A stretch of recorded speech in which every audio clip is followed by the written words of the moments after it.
गुरु जी को मनी मन नमन करते हुए आज की क्लास हम शुरू करते हैं, जिसमें हम आज जो है ऑटिज्म जो डिजीज है उसके ट्रीटमेंट के बारे में हम समझेंगे। पिछली 2 क्लासेस में हमने ऑटिज्म और एडीएचडी के बारे में समझा है और थोड़े से उनके एक्सपीरियंस के बारे में हमने जाना था, अलग अलग न्यूरोथेरेपिस्टों के क्या एक्सपीरियंस रहते।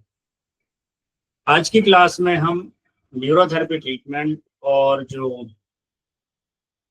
आपके फीडबैक हैं पेशेंट के ट्रीटमेंट के पहले जो बच्चे होते हैं उनका क्या बिहेवियर रहता है और ट्रीटमेंट के बाद उनका क्या बिहेवियर रहता है, तो उसके बारे में आज हम चर्चा करेंगे।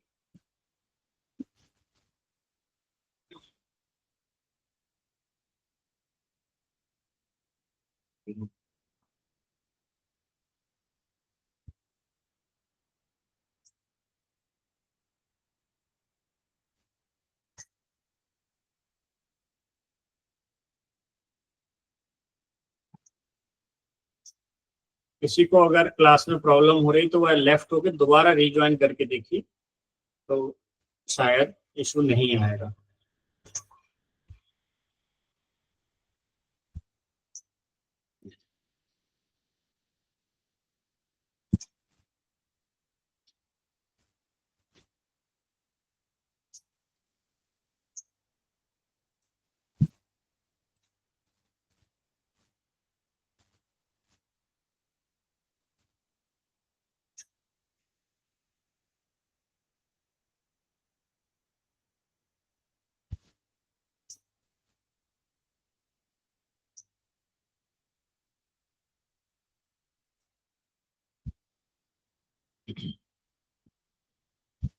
क्लास के कुछ लोग हैं जो ज्वाइन नहीं हो पा रहे हैं और उनके लिए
शुरू करते हैं।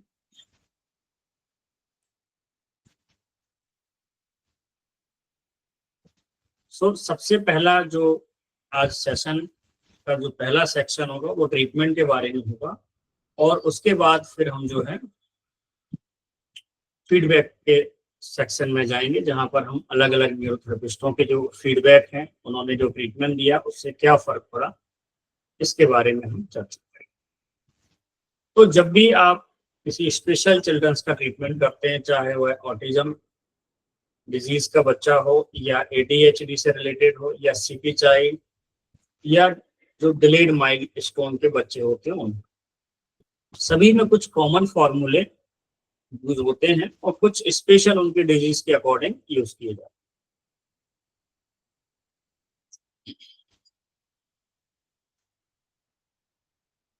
सबसे पहले बीमारी के कारणों को समझने के लिए जब भी आप बच्चों का ट्रीटमेंट करेंगे तो उनकी बीमारी के कारणों को समझने के लिए मदर हिस्ट्री आप फॉर्म करेंगे।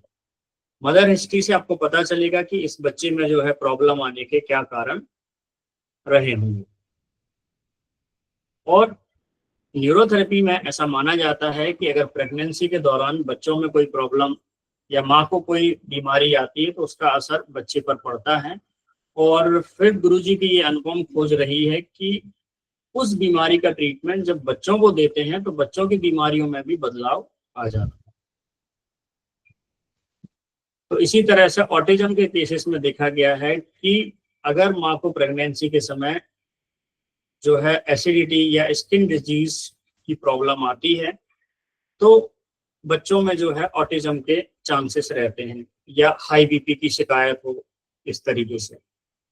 तो ऐसे लोगों में देखा गया है कि जिनको एसिडिटी या स्किन डिजीज या हाई बीपी, तो उनके गॉल ब्लैडर के पॉइंट में अक्सर दर्द पाया।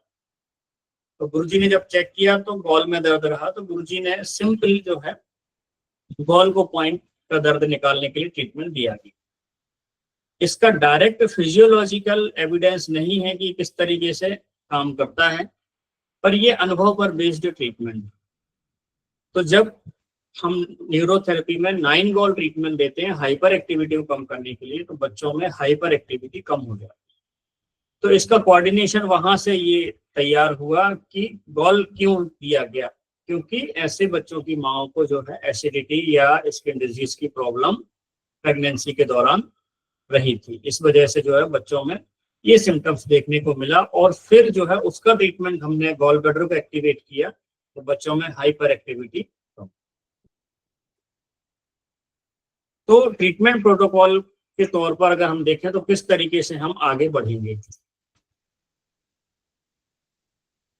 तो सबसे पहले बीमारी के कारणों को समझने के लिए मदर हिस्ट्री फॉर्म भरना है, पेशेंट हिस्ट्री फॉर्म आप भरेंगे। उसके बाद आपको जो है सबसे पहले इन बच्चों का पेट ठीक करना है।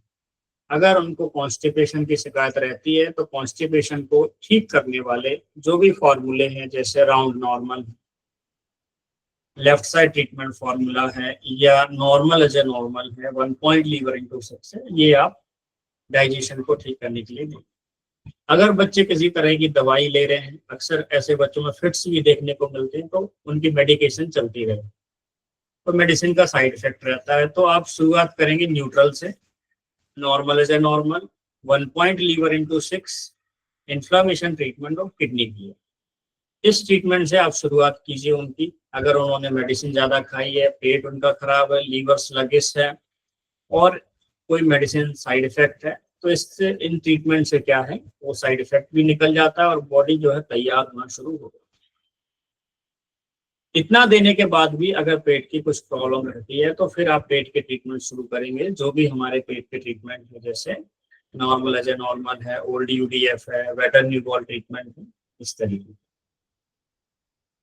अब ये ट्रीटमेंट कब तक देना है, तो एक तो ये तब तक देना है जब तक कि बच्चों का पेट सही ना हो जाए, है ना। बच्चे को अगर रिजल्ट आ रहा है तो आप ये ट्रीटमेंट को नहीं रोकोगे, आप ये ट्रीटमेंट कंटिन्यू देते चले जाइए जब तक उसको रिजल्ट आ रहा है। बार बार ट्रीटमेंट चेंज करने से रिजल्ट डिस्टर्ब होता है। तो कई बार क्या होता है, एक ट्रीटमेंट किसी एक बच्चे को सूट होता है, दूसरे बच्चे को दूसरा ट्रीटमेंट सूट नहीं होता है। तो जो ट्रीटमेंट अगर उनकी बॉडी के हिसाब से सूट होता है तो उसको कुछ दिन कंटिन्यू देते जाइए। मैं भी अक्सर कई बार बच्चों को एक ही ट्रीटमेंट एक महीने, 1.5 महीने तक उनको चलाया, और कई बच्चे ऐसे हैं जो एक ही ट्रीटमेंट से ठीक हो या उनमें बदलाव आ गया, या और भी कई जो दूसरी बीमारियां होती हैं, तो मैं ट्रीटमेंट बहुत जल्दी से नहीं बदलता। और पेशेंट लगभग कभी कभी तो 3-3 महीने एक ही ट्रीटमेंट कंटिन्यू करते चले गए, उनको रिजल्ट आता चला गया और वह ठीक हो जाते। तो इस तरीके से आप अप्रोच रख सकते हैं स्पेशल चिल्ड्रंस के बारे में जो है। तो पहले आपको न्यूट्रल वगैरह करना है, पेट ठीक करना है, फिर जो पेन पॉइंट है उनका दर्द निकालना है, और उसके बाद फिर हम आएंगे टारगेट ट्रीटमेंट। टारगेट ट्रीटमेंट क्या होते हैं, जो डिजीज के मेन डिजीज है उसके हिसाब से ट्रीटमेंट दिया जाता है। अब पेन पॉइंट का दर्द कैसे निकालें, बच्चे तो जानते नहीं है, वो आपको बता नहीं पाएंगे। तो आपको हाथ रख के देखना है, उनके पेट को टच करके देखना है, पेट कड़क है या नरम। उससे आपको पता चलेगा वहां टेंडरनेस कैसी है, कड़कपन कैसा है। इससे आपको एक अंदाजा लगेगा कि बच्चे के कौन से पेन पॉइंट में दर्द हो सकता है। ठीक, तो इस तरीके से आप शुरू करेंगे ट्रीटमेंट और आगे बढ़ेंगे। अगर पेट ठीक है, सब कुछ अच्छा है, तो आप नेक्स्ट पॉइंट पर आगे चले जा सकते हैं। पेट ठीक है तो पेट का ट्रीटमेंट स्किप करके आप आगे बढ़ सकते हैं। और उसमें देख लीजिए कि पेट वाकई ठीक है या फिर पेशेंट सिर्फ बोल रहा है कि पेट ठीक है। पेट ठीक होने का मतलब उसका डाइजेशन होना है, एब्जॉर्प्शन होना है, और उस न्यूट्रिशन का सेल तक पहुंचना, और फिर वेस्ट मटेरियल का बाहर निकलना। एक पूरा साइकिल होना चाहिए। उसको बराबर रोज जो है मोशन आना चाहिए, मोशन टाइट नहीं हो, ज्यादा कॉन्स्टिपेशन ना हो, ये सब चीजें। तो अब आगे के ट्रीटमेंट हम यहाँ ऑटिज्म के बारे में देख रहे हैं, तो हम यहाँ अभी जो है ऑटिज्म के ट्रीटमेंट की बात करें। अब हाइपर एक्टिविटी जिन बच्चों में होती, जिनमें एडीएचडी के सिम्टम्स होते हैं, कुछ ऑटिज्म के बच्चों में हाइपर एक्टिविटी भी होती है और कुछ बच्चों में वो जो ओवर फोकस्ड होते हैं तो वो एकदम शांत भी रहते हैं। तो ये दोनों सिम्टम्स आपको मिलेंगे। तो हाइपर एक्टिविटी के लिए आप किस तरीके से आगे जाएंगे, तो सबसे पहले एक सिंगल पॉइंट 9 गॉल आप जो है किसी भी फॉर्मूले के साथ ऐड कीजिए। फॉर एग्जाम्पल जो आपका पहला सेट चल रहा है neutral, normal as a normal, 1 point liver into 6, बीच में एक 9 गॉल डालिए, उसका इफेक्ट देखिए। दूसरे दिन उसकी हाइपरनेस कैसी है। अगर सिर्फ 9 गोल देने से आपको आराम लग रहा है तो आप उसका डोज मत बढ़ाइए, फिर उसको कंटिन्यू रखिए सिर्फ 9 गोल। अगर लग रहा है कि उसकी ज्यादा हाइपर एक्टिविटी है और वो कम नहीं हो रही, फिर उसका डोज बढ़ाइए 9 गोल इंटू 3। तो एकदम से डोज नहीं बढ़ाना है, धीरे धीरे, कभी कभी तो सिर्फ 9 गोल ही सफिशिएंट होता है। तो इस तरीके से आप इसका डोज दे सकते हैं। क्योंकि किसी ने एक किस्सा सुनने में आया था कि एक पेशेंट ने जो है 9 गॉल इंटू 5 दे दिया, दूसरे दिन बच्चा जो है शांत ही हो गया। लास्ट एक्सपीरियंस सेशन में बताया था। तो 9 गॉल इंटू 5 उन्होंने दे दिया उनके माँ बाप ने। उनको लग रहा होगा कि भाई बच्चा हाइपर, हम ट्रीटमेंट सिखाते हैं माँ बाप को, उन्होंने इंटू 5 दे दिया। दूसरे दिन बच्चा एकदम शांत हो। तो ऐसा नहीं करना है, जितना जरूरी है, नेसेसरी है, सिर्फ उतना ही हमको देना है। चलिए अब इसमें हम टारगेट ट्रीटमेंट की तरफ बढ़ते हैं। तो एक ट्रीटमेंट है जो इसमें बहुत बढ़िया काम करता है, वो है वेटरनिगोल ट्रीटमेंट। वेटरनिगोल ट्रीटमेंट में हम इसमें जो पहली स्टेप है उसमें 8 गॉल की जगह 9 गॉल बस आप ऐड कर दीजिए, और इतना ही ऐड करके पूरा फॉर्मूला दीजिए। ऑब्जर्व कीजिए क्या इफेक्ट आएगा। उसकी हाइपर एक्टिविटी कम हुई, अगर कम हुई तो उतना ही रखिए, आगे उसमें डोज नहीं बढ़ाना है। कुछ लोग क्या करते हैं, यहाँ पर 9 गॉल भी जोड़ देते हैं, और जो अगली स्टेप जो आती है निगॉल फॉर्मूला में, वहां पर 6 टॉपिंगर गॉल 1 पॉइंट गॉल इंटू 9 कर देते हैं। तो जब सिर्फ 9 गॉल से काम चल रहा है तो हमको यहाँ बढ़ाने की जरूरत नहीं है। जब लगे कि हाँ इसको और ज्यादा जरूरत है तो फिर आप यहाँ भी बढ़ा सकते हैं। यानी कि आपका ऑब्जर्वेशन बहुत अच्छा होना चाहिए, और इसके साथ साथ माँ बाप को भी बोलना है। आपको कैसे पता चलेगा कि बच्चे में क्या रिजल्ट आ रहा है, क्या मूवमेंट है। माँ बाप को भी नहीं पता कि हम कैसे बताएं कि हमारा बच्चा ठीक हो रहा है कि नहीं हो रहा है। एक बहुत बड़ा सवाल है।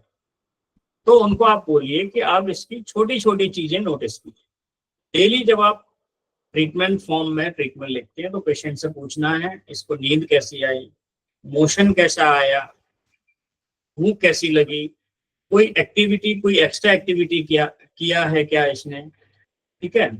तो ये सारी चीजें उसको पूछना है। कोई एक्टिविटी में चेंजेस है क्या, डेली रूटीन में कुछ चेंजेस आया क्या। तो ये सारी छोटी छोटी बातें पूछिए, और उनके माँ बाप को बोलिए कि आप ज्यादा बड़े रिजल्ट की आशा पहले मत कीजिए कि एकदम से ये जो है बच्चा नॉर्मल हो जाए। नहीं, उसकी जिंदगी में होने वाली छोटी छोटी चीजों में बदलाव होगा। उसके बिहेवियर में बदलाव होगा, उसके बोलने में बदलाव हो सकता है, उसके इमोशंस जो हैं वो बदल सकते हैं। तो ये छोटी छोटी चीजों पर गौर करना है और डेली उनको नोट डाउन करना है अगर कोई बदलाव ऐसा आता है। ये माँ बाप को भी ध्यान रखना है, क्योंकि वो माँ बाप जो है 23 घंटे तो बच्चा उनके साथ करें। तो उनको नोटिस करना है कि मेरे बच्चों में क्या क्या बदलाव आ रहा है, और आके वो जो है न्यूरोथेरेपिस्ट को बताना है कि आज मेरे बच्चे में हाइपर एक्टिविटी कम हुई या बढ़ी। यानी कि किसी भी तरह का जो है ट्रीटमेंट से जो भी उनको फायदा या नुकसान हुआ है या जो भी बदलाव आया है वो बताना। उससे हमें ये पता चलता है कि हमारे ट्रीटमेंट में हमें आगे क्या बदलाव करना है और क्या बदलाव नहीं करना है, या ट्रीटमेंट को कांस्टेंट रखना है या फिर उसमें कुछ चेंजेस करना है। ये हमें पता चलेगा ट्रीटमेंट के इफेक्ट से, जो कि माँ बाप बताएंगे कि हाँ भाई इसको डेली 4-5 फिट्स आते थे, अभी इसको फिट्स 1 या 2 आ रहे हैं, फिर कुछ दिनों बाद फिट्स बंद हो गए, तो हमारा फिर वो ट्रीटमेंट बदल जाएगा।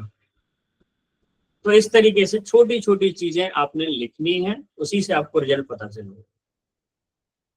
तो इस तरीके से माँ बाप को भी समझाना है और आपने भी पूछना है, डेली पूछना है मोशन कैसा है, नींद कैसी है, भूख कैसी है, कोई बिहेवियर चेंजेस हुआ, कोई एक्टिविटी में कुछ चेंजेस हुआ क्या, कोई इमोशनल चेंजेस हुए क्या, वो सारी छोटी छोटी चीजें, इन चीजों पर ध्यान रखें।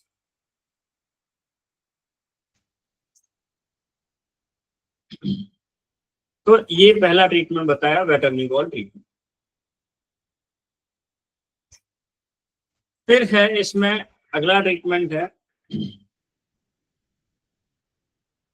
अगर बच्चा रेस्टलेस हो रहा है, नींद नहीं आ रही है, तो आप सेरोटोनिन ट्रीटमेंट भी दे सकते हैं। सेरोटोनिन ट्रीटमेंट में भी शुरुआत में सिर्फ 8 मेडुला यूज करके देखिए क्या उससे काम बन रहा है।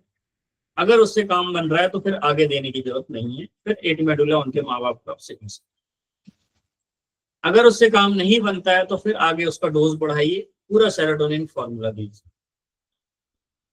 तो कहने का मतलब ये है कि आप एक साथ बड़ा ट्रीटमेंट देने की बजाय जितना नेसेसरी है हमें उतना देना। ठीक, अगर ज्यादा बड़ा ट्रीटमेंट देंगे बच्चा थक जाएगा, और कभी कभी थकान के कारण बच्चों में सुस्ती आ जाती है और हमें लगता है इसकी हाइपर एक्टिविटी कम है, वो एक तरह का भ्रम होगा। तो वो हाइपर एक्टिविटी कम नहीं हो, वो थकते सो रहा है। ठीक है, तो हमें ज्यादा बड़े ट्रीटमेंट भी नहीं देना है, जितनी उसकी बॉडी डिमांड करती है। बड़े ट्रीटमेंट से मतलब ये नहीं कि हाँ हम जो है 1-1.5 घंटे तक ट्रीटमेंट देते रहें। जो नेसेसरी ट्रीटमेंट है वेटरनिवॉल भी दिया जा सकता है और देते ही है इन पेशेंट को, पर यहाँ मैं डोज की बात कर रहा हूँ कि भाई जब आपका काम 9 गॉल इंटू 1 में ही चल रहा है तो 9 गॉल इंटू 3 देने की जरूरत नहीं है। 8 मेडुला इंटू 3 में काम चल रहा है तो पूरा सेरोटोनिन देने की जरूरत नहीं। तो नींद के लिए सेरोटोनिन फॉर्मूला हो गया, फैट्स के डाइजेशन के लिए और हाइपर एक्टिविटी के लिए जो है आप 9 बॉल यूज करेंगे और वेटरनिवॉल फॉर्मूला दिया जा सकता है। मदर हिस्ट्री में जब आप पूछेंगे, अगर माँ को डिलीवरी के समय कुछ प्रॉब्लम हुई, सिजेरियन ऑपरेशन हुआ, तो वहां इंजरी ट्रीटमेंट भी ऐड किया जा सकता है। फिर स्पेशल जो है हाइपर एक्टिविटी फॉर्मूला है, वो स्ट्रॉन्ग फॉर्मूला है, अगर उसकी जरूरत महसूस होती है तो उसको दीजिए, पर बाद में देना, पहले आपको ये छोटे छोटे पॉइंट्स को क्लियर करना है। फिर वही बात आएगी, 9 गॉल से अगर काम हो गया तो फिर 9 गॉल इंटू 3 देने की जरूरत नहीं। तो हाइपर एक्टिविटी फॉर्मूला एक स्ट्रॉन्ग फॉर्मूला है, जो बच्चों की हाइपर एक्टिविटी, जो बहुत ही ज्यादा हाइपर होते हैं उनके लिए दिया जाए। अगर कोई जेनेटिक म्यूटेशन हुआ है बच्चों में तो उसके लिए जीन्स फॉर्मूला आप देंगे। कोई वायरल इन्फेक्शन हुआ था क्या, तो उसके लिए वायरल ट्रीटमेंट देंगे। किसी तरह का इन्फेक्शन हुआ प्रेगनेंसी के दौरान या अभी भी बच्चे को कोई इन्फेक्शन है तो इन्फेक्शन ट्रीटमेंट है। मेडिसिनल साइड इफेक्ट है तो इन्फ्लामेशन ट्रीटमेंट भी काम करेगा। अगर बच्चों के ब्रेन में एट्रोफी है, जो कि आपको एमआरआई या सीटी स्कैन में पता चलेगी, तो एट्रोफी सेट दे सकते। फिर इसमें है बेसल गैंग्लिया ट्रीटमेंट, जो कि ब्रेन के बेसल गैंग्लिया पार्ट्स को एक्टिवेट करने के लिए दिया जाता है। स्पीच के लिए भी जो है बेसल गैंग्लिया ट्रीटमेंट यूज किया जाता है, और 2 मेडुला भी जो है स्पीच एंड आंखों के लिए यूज किया जाता है। अगर स्क्विंट है तो बच्चों को 2 मेडुला भी। फॉलिक एसिड एंड न्यूजीन्स फॉर्मूला, ये जेनेटिक म्यूटेशन के लिए आप दे सकते हैं। तो ये कुछ जरूरी फॉर्मूला थे। तो आप सभी लोग जो क्लास अटेंड कर रहे हैं, आपको मैं ये पीडीएफ फॉर्मेट में बना के अवेलेबल। अब कुछ न्यूरोथेरेपिस्टों ने हमारे क्लास ग्रुप में कुछ फॉर्मूला शेयर किए थे, तो उन फॉर्मूले के ऊपर हम आते हैं जो उनका अनुभव रहा है। अलग अलग तरह का। तो फॉर्मूले के बारे में वो एक्सप्लेन भी करेंगे, मैं उसको आपके सामने रखूंगा। तो सबसे पहले हैं आशुतोष जी, आप रेडी रहें। मैं आपके स्क्रीन पर लेकर आता हूं।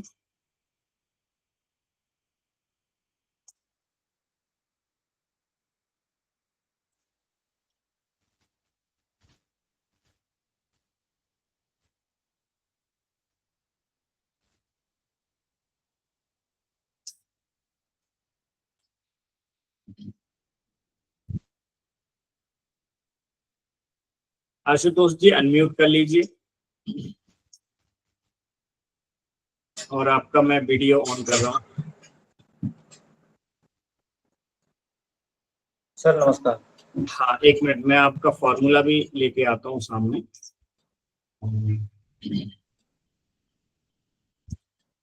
ये फॉर्मूले का जो बेस है वो है ब्रेन डेवलपमेंट फॉर्मूला, उसी में कुछ मॉडिफिकेशन करके इसको तैयार किया गया है।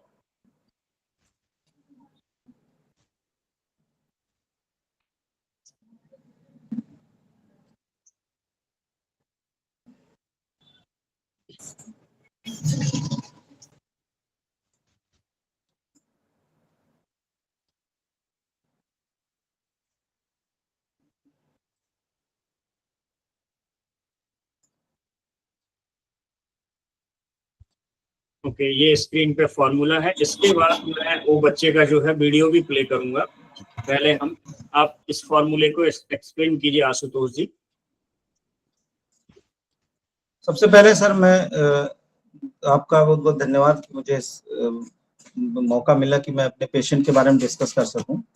और मैं चाह रहा हूं कि मैं पेशेंट को शुरुआत से थोड़ा सा बताना चाहूंगा, इससे सबको थोड़ा सा जानने को भी मिले और ये भी मिले कि जानकारी कि मेरे पेशेंट को अभी उतना फायदा क्यों नहीं मिल पाया।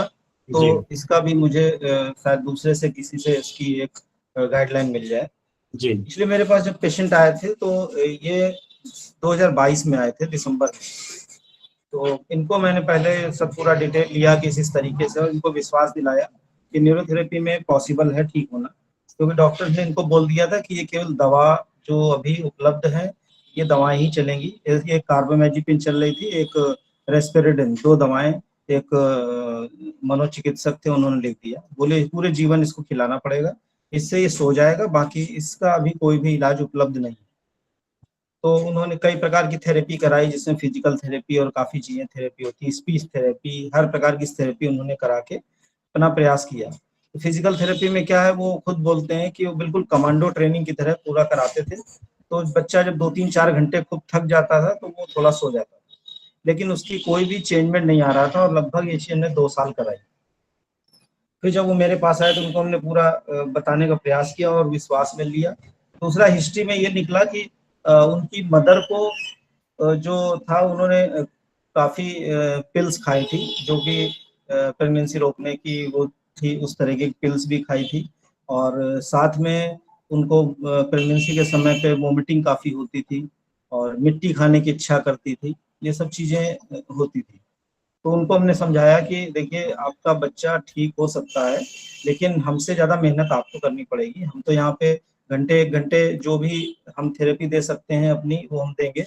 इसके बाद आपको ध्यान रखना पड़ेगा। आपस में उनके यहाँ पता लगा कुछ थोड़ा फैमिली मैटर था, आपस में कुछ लड़ाई झगड़ा इस तरीके की चीज़ें होती, तो उनको समझाया इस तरीके का करेंगे तो बच्चे पे सीधा प्रभाव पड़ेगा, और उसका प्रभाव जो पड़ेगा वो हमारी थेरेपी से फिर हम उसको पूरी तरीके से ठीक नहीं कर पाएंगे। तो उसको उन्होंने काफ़ी मैनेज किया और काफ़ी ठीक किया। लेकिन अभी भी कुछ समस्याएं हैं जो स्पेशली मदर में समस्या ये है कि वो खुद थोड़ा हाइपर है, और कई बारी बच्चे को लाइटर दिखा के डांटना या डराना या किसी प्रकार से मार देना, पीट देना। क्योंकि मेरा अपना मानना है कि जिस तरीके के बच्चे को संभालना भी बहुत बड़ा टेढ़ा काम है, क्योंकि आज की तारीख में वो अभी बीच में काफ़ी ठीक हो गया था, लेकिन अभी उसकी जो दवाएं थी वो हमने पिछले 6-8 महीने में धीरे धीरे करके सभी दवाएं बंद कर दी अपने ही बिहाफ पे, कि ये दवाएं आप बंद कर दीजिए, क्योंकि इन दवाओं की वजह से शायद हो सकता है बच्चे को इम्प्रूवमेंट नहीं आ रहा है जो हम लोग एक्सपेक्ट कर रहे हैं। तो धीरे धीरे करके दवा की डोज कम करते करते करते उसको 6-7 महीने में बिल्कुल बंद कर दी। अभी कोई भी दवा, किसी भी प्रकार की दवा उसको नहीं चल रही है। तो अब जो है उसका हाइपर एक्टिविटी पिछले 1 डेढ़ महीने से काफी बढ़ गया फिर से। अब बढ़ इन द सेंस उसको है, उसको अपनी नाराजगी जताता है, अपनी चीजों को बताने का प्रयास करता है, लेकिन उसमें हाइपर एक्टिविटी उस तरीके की नहीं है। अब क्या है, हिटिंग प्रोसेस हो गया, मतलब वो अपने को नहीं मारता, सामने कोई होगा, अगर कुछ समझ में नहीं आया उसकी बात या उसके मन का कुछ नहीं हुआ तो तुरंत मार देगा, दादी को भी, पापा को भी, मम्मी को भी। कभी कभी हम थेरेपी देते हैं, हमारे भी धर देता है, तो बड़ा बचा के काम करना पड़ता है कई बार। एक दिन तो उसके नाखून काफी बड़े बड़े थे, तो मेरे काफी जगह उसने नोच लिया, तो काफी स्किन मेरी उखड़ गई। तो अब जी बच्चा है, उस तरीके की प्रॉब्लम है तो होती रहती है। बिल्कुल। तो इनको सर शुरुआत में सबसे पहले हमने वेटानिवॉल और इसी पे ट्रीटमेंट पे डाला था, लगभग उसको 1 महीने तक हमने डालते रहे, तो जी सेम वेटानिवॉल ही चलता रहा। उसके बाद फिर इनको हमने प्योर न्यूरोट्रांसमीटर का एक ट्रीटमेंट है, तो वो चलाया। उसके बाद में बीच बीच में यूडीएफ का ट्रीटमेंट देते रहे, पूछ के किस तरीके से क्या इनका डायलेशन है, किस तरीके से क्या चल रहा है। तो ये चलता रहा, और शुरू में जब मेरे पास आया तो इसका जो मेडिकल रिपोर्ट्स है वो मेरे पास अभी पड़ी हुई है। फर्स्ट डे की जो मेडिकल रिपोर्ट्स थी उसके अनुसार जो एलएफटी था वो सभी कुछ नॉर्मल था, लेकिन उसका अल्कलाइन फास्फेटेज 792 था। 792 के बाद ट्रीटमेंट देने के बाद लगभग 2 महीने बाद उसका वापस टेस्ट हुआ तो 1552 हो गया। तो हमें बड़ा अजूब वो लगा कि इस तरीके का कैसे, क्योंकि मेरे पास ये पेशेंट पहली बार था और मेरा पहला अनुभव भी था, तो कोई ज्यादा आइडिया भी नहीं था कि इसमें किस तरीके से क्या करेंगे। तो कुछ सीनियर से सलाह मशवरा करके उनसे बात करी किस तरीके से क्या ट्रीटमेंट चेंज करना है। तो फिर उसके बाद उन्होंने बताया कि अभी इसको, बच्चे को आप जो है न्यूरोट्रांसमीटर जो दे रहे हैं उसकी वो तो ठीक है, उसके अलावा अभी सिर्फ यूडीएफ पे रखिए और कुछ छोटे छोटे पॉइंट्स दीजिए, जैसे सीएनएस गैस है, 1 पॉइंट गॉल 1 पॉइंट लीवर है, 22 फिंगर गॉल लीवर है, अजय नॉर्मल है, इस तरीके से, और 8 मेडुला। तो फिर ये वापस इनकी रिपोर्ट्स 975 पे आ गई अल्कलाइन फास्फेटेज। बस ये कि अल्कलाइन फास्फेटेज इनका अभी तक कई बारी बढ़ा, कई बारी घटा, और वापस जितना था लगभग उतने के आसपास ही रहा। लेकिन जब इनकी सारी हमने दवा बंद कर दी, पिछले एक लगभग 1 डेढ़ महीने से दवाएं सारी बंद है, जो वापस रिपोर्ट कराई उसमें इनका जो अल्कलाइन फास्फेटेज आया था वो बढ़ के आ गया था 2258। तो इतना ज्यादा बढ़ने के बाद फिर हमें भी चिंता हुई कि इस तरीके से क्यों बढ़ रहा है। तभी उस समय ग्रुप में भी डिस्कशन किया था आपसे भी और भी दूसरे सीनियर से कि इसमें क्या कर सकते हैं। तब ये हुआ कि नहीं, सिर्फ एल्कलाइन फास्फेटेज को टारगेट करें, अभी उसकी हाइपर एक्टिविटी या बाकी चीजों को छोड़ के सिर्फ इसमें इसे पे ही टारगेट करना। तो वो करने के बाद लगभग 1 हफ्ते में वापस वो लगभग 1400 का वापस आ गया अल्कलाइन फास्फेटेज, जो अप डाउन होके 1300-1400 बना रहता है। अभी जो ट्रीटमेंट हम दे रहे हैं उसके जो डिस्कशन भी हुआ था ग्रुप में, तो उसके हिसाब से जो अभी ट्रीटमेंट दे रहे हैं इनको ऑक्सीजन, न्यूट्रल, एनएएन, और उसके ये इतना देने के बाद 5 मिनट गैप करते हैं। 5 मिनट गैप करने के बाद 1 गैस ओनली इंटू 2 ट्रीटमेंट, और किडनी क्लियर जो 1 3 5 7 वाला है। तो इससे उसको अभी नींद वापस आना चालू हुई है, क्योंकि अभी बीच में 15-20 दिन के लिए वो अपनी नानी के घर चला गया था, जी। तो फिर वो वापस पुरानी पोजीशन में आ गया। तो अभी 3 4 दिन हो गया उसको ट्रीटमेंट देते हुए, और अभी वो फिलहाल कंट्रोल में है। लेकिन बस ये कि अभी उसकी हीटिंग वाला प्रोसेस अभी अभी पूरी इसको तरीके आप से नहीं जा रहा कंटिन्यू है। रखिए, इसको ये फॉर्मूला जी कंटिन्यू रखिए। जी। तो ये चीजें, दूसरा एक चीज कहेंगे कि हमारा जो अपना अनुभव रहा उसके आधार पे ये रहा कि वास्तव में इस तरीके के पेशेंट में जल्दबाजी नहीं करना चाहिए, और बहुत छोटे छोटे ट्रीटमेंट ही प्रयोग करने चाहिए। बिल्कुल क्योंकि पेशेंट हमारे पास जितनी देर को आता है वो तो है, उसके बाद जब तक उसके पेरेंट्स, उसके घर वाले सपोर्ट नहीं करेंगे, हम ऑटिज्म या इस तरीके के किसी भी बच्चे को पूरी तरीके से ठीक करने की गारंटी नहीं ले सकते और ना बोल सकते हैं। अगर घर वाले थोड़ा सपोर्ट करते हैं, उसके पेरेंट्स अच्छे से सपोर्ट करते हैं, तो इस तरीके के बच्चों को ठीक करना थोड़ा इजी हो जाता है और टाइम कम लगता है। सही। तो सर ये मेरा यही अनुभव है अभी तक का। बहुत अच्छा अनुभव है। मैं धन्यवाद सर। आपके जो पेशेंट है उसका वीडियो प्ले करता हूँ। जी सर।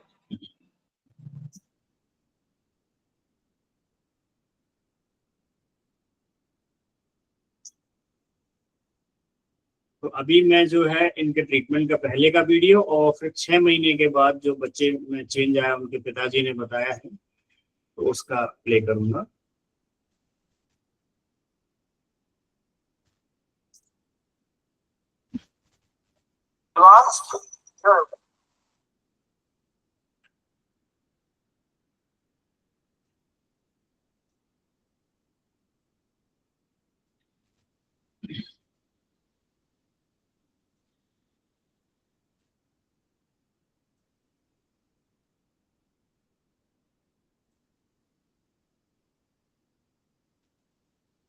तो ये बच्चा है, इसका 6 महीने पहले जब ट्रीटमेंट शुरू हुआ था तब का ये वीडियो है, तो आप देखेंगे और फिर उसके बाद हम ट्रीटमेंट के बाद वाला वीडियो भी प्ले करेंगे।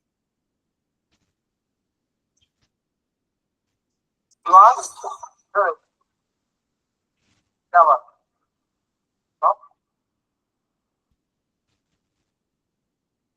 हेलो करो, हेलो हेलो करो, हेलो हेलो करो, हेलो तो करो। वो जो करते हैं उस हाथ से करो, उस हाथ से, उस हाथ से, दूसरे हाथ से करो। अरे चिपकाओ नहीं, इस हाथ से करो, इस वाले हाथ से, इससे करो, इससे करो। अच्छा हेलो करो, ठीक से करो। इधर देखो, इधर हेलो करना है, हेलो हेलो करो, तो इधर देखो, इधर जीप दिखाओ, जीप दिखाओ, जीप दिखाओ। अरे उसको नहीं देखो तुम यार, अरे यार दिखाओ जीप, ऐसे देखो, ऐसे दिखाओ, तो दिखाओ, जीप दिखाओ, जीप दिखाओ, जीप दिखाओ, जीप। अब दिखाओ तो जीप, जीप दिखाओ, थोड़ी सी, थोड़ी सी। अरे बाय करो, bye bye bye bye bye bye करो, इधर देखो, इधर बाय बाय बाय बाय करो, शिवांग बाय बाय। जाना है कि नहीं? जाने नहीं देंगे, बाय बाय करो, बाय बाय ऐसे कर लीजिए, बाय बाय ऐसे करते हैं, बाय बाय करो, बाय बाय बाय बाय।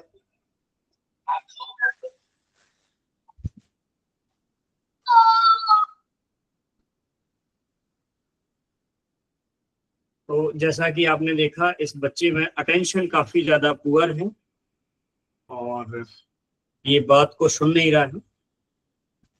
अभी हम इनके पिताजी का जो है फीडबैक देखते हैं, उनका क्या फीडबैक रहा।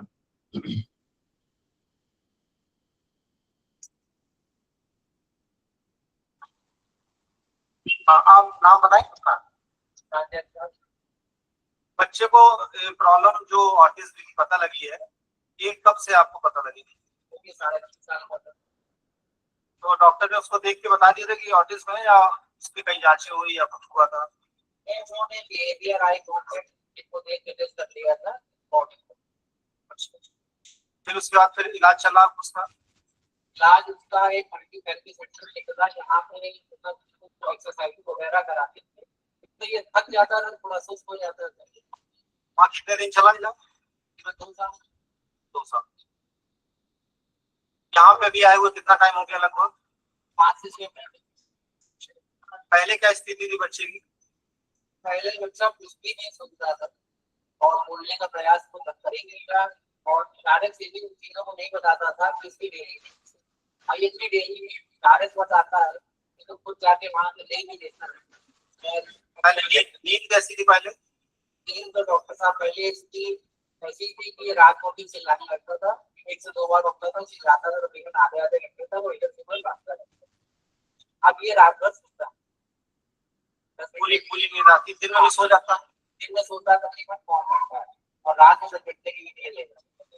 पहले पेट के सारे करूंगा, पेट इसका साफ नहीं होता तो उसको हमेशा कब्ज होती। अभी क्या स्थिति है? अब इसका पेट बहुत साफ हो गया, भूख लगती बराबर इसको, खाना खाती है,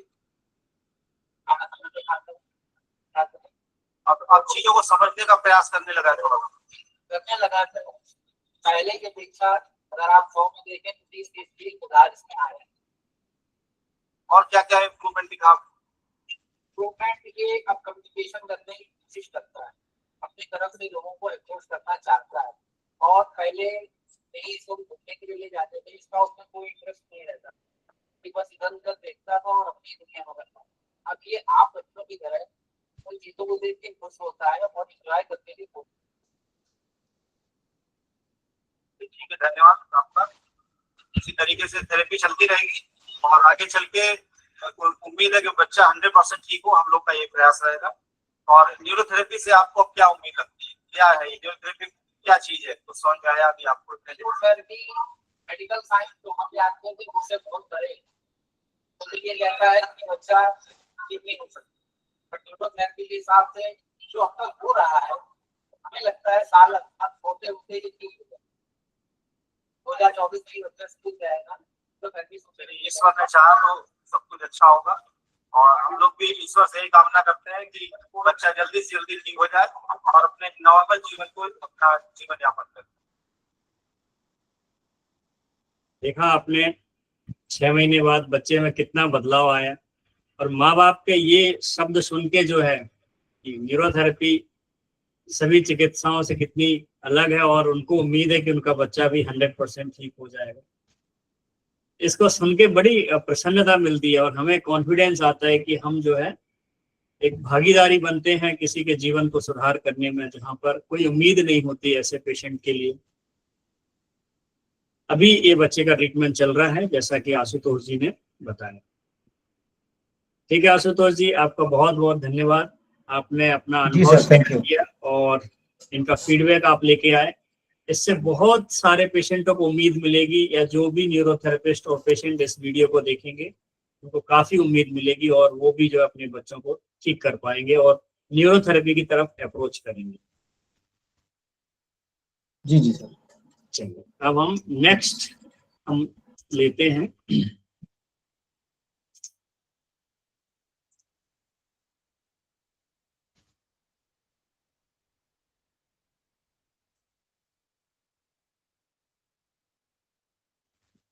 नेक्स्ट है राहुल जी मनपुरवा बिहार से। मैं इनका ट्रीटमेंट सामने रखता हूं और इनका वीडियो तो नहीं है पर इनका अनुभव है, वो हम इनका अनुभव सुनते हैं। राहुल जी आप रेडी रहें, मैं आपको स्क्रीन पर लाता हूं। आप कैमरा ऑन कर सकते हैं क्या राहुल जी? यस सर, कर सकते हैं सर। हाँ कर लीजिए, मैं आपका फॉर्मूला शो करता हूँ स्क्रीन पर।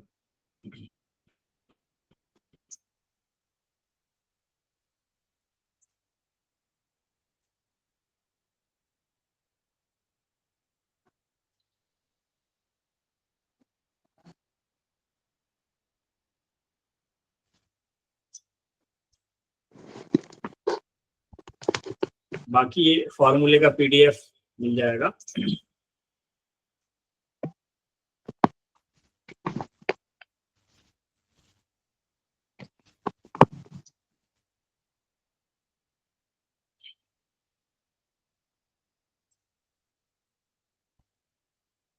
हाँ जी राहुल जी, आप बताइए अपने पेशेंट के बारे में और ये जो फॉर्मूले आपने दिए थे थोड़ी सी डिटेल उनके बारे में। जी नमस्कार, प्रणाम सर। और गुरु जी को प्रणाम करते हुए हम इस सेशन को शुरू करते हैं सर। जी ये फॉर्मूला लगभग 2 वर्ष पहले मैंने एक पेशेंट को ध्यान में रख के बनाया था, और उस समय मैंने उनका हिस्ट्री लिया तो उनकी मदर हिस्ट्री खासकर मैंने अच्छे तरीके से ली। तो उनको उनकी माँ ने बताया कि हमें जब ये बच्चा गर्भकाल में था तो उनको वोमिटिंग होती थी और एसिडिटी की भी समस्या थी, और साथ में उनको इंडाइजेशन भी था। तो मैंने थोड़ा रिसर्च किया ऑटिज्म के बारे में और एक फार्मूला बनाने का प्रयास किया जनरल उनको ध्यान में रखते हुए। तो पहला जो हमने ट्रीटमेंट दिया वो 15 मेडुला दिया, और न्यूरोथेरेपी में 15 मेडुला एसिटाइलकोलाइन के लिए दिया जाता है। अब हमने रिसर्च किया थोड़ा सा कि एसिटाइलकोलाइन एक्चुअल में है क्या।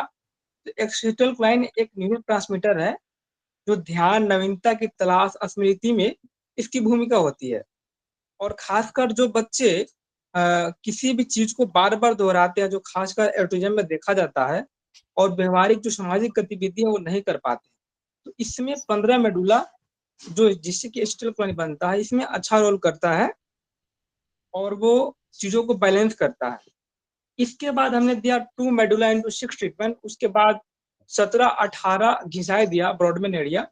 तो 2 मेडुला से हमने क्वेश्चन बैंक पढ़ा था, तो उसमें 2 मेडुला से 3-4 तरीके के हार्मोन बन रहे हैं। एक तो एसिटाइलकोलाइन बन रहे हैं, थोड़ी मात्रा में डोपामाइन बन रहे हैं, और उसमें गुरुजी ने अनुमान किया था कि गाबा भी बन रहा है। तो हमने एक और रिसर्च किया ऑटिज्म के बारे में, 2 चीजें मिला हमको, एक गाबा और एक ग्लूटामेट। तो जब भी कोई बच्चा हाइपर एक्टिव है, तो उसमें देखा जाता है कि गाबा का जो स्तर है वो निम्न है और ग्लूटामेट का स्तर ज्यादा है। तो हमने रिलेट किया कि गाबा अगर हम रिलीज करें तो कहीं ना कहीं हाइपर एक्टिविटी में कमी आएगी। तो हमने हाइपर एक्टिविटी को ध्यान में रखते हुए गाबा रिलीज करने का प्रयास किया 2 मेडुला इंटू 6 से, और 17-18 घिसाई दिया। जो थर्ड ट्रीटमेंट है वो है सीएनएस गैस, जो हमने मूल रूप से गैस को ध्यान में रखते हुए और थोड़ा बहुत जो गैस सीएनएस हम लोग देते हैं, उससे स्पाइन के थ्रू कहीं ना कहीं ब्रेन पे उसका एक अच्छा इसमें इम्पैक्ट जाता है। हमने ये अनुमान किया, अनुभव किया है। तो इसके लिए सीएनएस गैस दिया। उसके बाद में माइल न्यूट्रल, जो कि हम लोग जानते हैं केमिकल बैलेंसिंग और थोड़ी बहुत डाइजेशन के लिए भी है। साथ में अजय नॉर्मल हमने दिया, जिससे कि उनका कॉन्स्टिपेशन हो या ऑब्सेशन हो, उनसे वो ठीक हो जाए। और कोल्ड ट्रीटमेंट हमने दिया था उनके माँ का जो हमने जो स्टडी लिया था, उन्होंने बताया था कि मुझे एसिडिटी जलन होती है, तो हमने उनको कोल्ड ट्रीटमेंट दिया था जिससे कि उन्हें राहत मिले। फिर बाद में हमने उनको दिया था 3 गोल्ड 7 लिवर, ये हमने दिया था उनकी डाइजेशन के लिए। और साथ में मैंने एक रिलेट किया था कि 3 गोल और 7 लिवर हाइपर एक्टिविटी को इनडायरेक्टली कम करेगा, क्योंकि 9 गोल से क्या होता है कि हाइपर एक्टिविटी कम होता है, पर हम उनको माइल्ड करने का प्रयास किया 3 गोल। जब 7 लिवर देते हैं तो कहीं ना कहीं इनडायरेक्टली उसमें गोल का पॉइंट आ जाता है। और हमने थोड़ा सा रिलेट किया कि विटामिन की कमी से भी कोई दिक्कत हो सकती है, क्योंकि डाइजेशन ऑलरेडी खराब है, तो हमने राइट विटामिन और लेफ्ट विटामिन फॉर्मेशन दिया। इससे क्या हुआ कि जो पेशेंट थी वो काफी हाइपर एक्टिविटी कम हो गया, कॉन्स्टिपेशन खत्म हो गया, और उनकी जो एक रिलेट करने की जो समस्या थी, जो पारिवारिक में या व्यवहार में संतुलन, वो आना शुरू हो गया। तो ये हमने एक पेशेंट को बनाया था जो कि 2 साल पहले बनाया था, और एक पेशेंट पे इसको बहुत ही शानदार रिजल्ट रहा है। ओके। जी सर।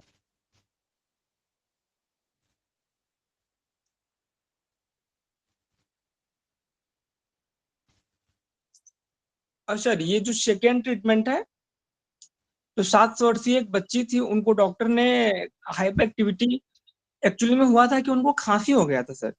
जी। तो वो खांसी की वजह से गए थे, तो उनको डॉक्टर ने हाई डोज किया, उन्होंने स्टेरॉइड दे दिया, और वो बच्ची जो थी बहुत ही हाइपर एक्टिव हो गई और तोड़ फोड़ करने लगी, और काफी वो परेशान हो गई, कोई भी दवा कार्य नहीं कर रही थी।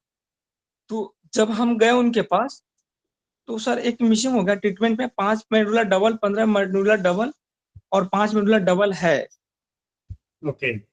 हाँ, तो उसको उनको हमने दिया माइल न्यूट्रल इंटू 9 और अजय नॉर्मल दिया, और 5 मिनट बाद फिर से यही रिपीट किया।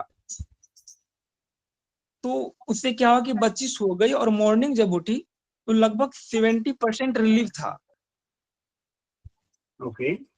और फिर उनकी माताजी से हमने 2 बार दिलाया, और फिर जब रात्रि में हम गए तो एक नीचे का ट्रीटमेंट होगा सर, उसको ऊपर लाइएगा जरा। ये आपने पहले 5 मेडुला, 15 मेडुला और फिर 5 मेडुला इंटू 2 दिया था। जी जी, ये डाइजेशन के लिए दिया था प्रॉपर, ये कोई ओके। डाइजेशन। जी हाँ, ये है आपका। हाँ, ये यहाँ पे फिर थोड़ा सा ही नीचे। हाँ जी सर, यही है। फिर हमने नेक्स्ट डे जब हम रात्रि में गए तो उनको दिया 15 मेडुला इंटू 2 और CNS gas mile neutral into 9। खासकर से हमने माइल न्यूट्रल इंटू 9 का इस्तेमाल काफी पेशेंट को मैं कर रहा हूँ, तो काफी बेहतरीन रिजल्ट देखने को मिल रहा है। और इसमें थोड़ा सा एक मॉडिफिकेशन और कर सकते हैं हम लोग, देखे हैं हमने कि जब भी माइल्ड न्यूट्रल दे रहे हैं किसी को, तो अजय नॉर्मल में केमिकल बैलेंसिंग के लिए अगर जी। कॉन्स्टिट्यूशन नहीं है तो हमने 4 गैस आई का इस्तेमाल किया है। तो ऐसा मुझे अनुभव हुआ है, केमिकल बैलेंसिंग में जब भी हम लोग माइल्ड न्यूट्रल का इस्तेमाल कर रहे हैं तो अजय नॉर्मल में 6 गैस आई के जगह पे अगर कॉन्स्टिपेशन नहीं है तो 4 गैस आई का इस्तेमाल करने से काफी बेहतरीन रिजल्ट हमको देखने को मिल रहा है सर। एक बार माइल्ड न्यूट्रल बता दीजिए सभी को। माइल्ड न्यूट्रल हमने दिया था point gall, point liver, point mucus upper में जो अल्कलाइन बोलते हैं जी। और फिर इसी तरह से हमने सेकेंड दिया मिडिल में point gall, point liver, point mucus. फिर थर्ड में दिया था यानी डाउन में point gall, point liver, point mucus 3 round. तो 3 राउंड करेंगे तो 9 ट्रीटमेंट हो जाएगा। जी। फिर हमने राइट विटामिन और लेफ्ट विटामिन फॉर्मेशन दिया था। फिर नेक्स्ट डे हमने दिया था उनको 15 मेडुला इंटू 2 जो एसिटिल कोलाइन है और फिर 2 मेडुला इंटू 3 ट्रीटमेंट और माइल्ड न्यूट्रोनाइट और जेन नॉर्मल बस। ओके। अभी वो बच्ची सर बिल्कुल ठीक है, अब कोई दिक्कत नहीं, उसको 1% का भी कोई दिक्कत नहीं है। वाह, सुपर, क्या बात, बहुत बढ़िया। आपके ट्रीटमेंट और ट्रीटमेंट का लॉजिक आपने बहुत अच्छे तरीके से एक्सप्लेन किया। बहुत कुछ इसमें सीखने को है सभी न्यूरोथेरेपिस्टों के लिए। आपने जो अपनी रिसर्च बताई है बहुत अच्छी है ये। तो इसके लिए आपका बहुत बहुत धन्यवाद राहुल जी। सर आपसे सीखते रहता हूँ थोड़ी थोड़ी। बस हम एक दूसरे से सीखते रहते हैं, तो मैं भी आपसे काफी कुछ चीजें सीखता हूँ। ठीक है, सो अभी हम नेक्स्ट फॉर्मूला लेंगे। ठीक है राहुल जी, मैं आपको म्यूट करता हूँ। जी जी प्रणाम। ओके, बहुत बहुत धन्यवाद। सर एक छोटा सा क्वेश्चन था राहुल जी से।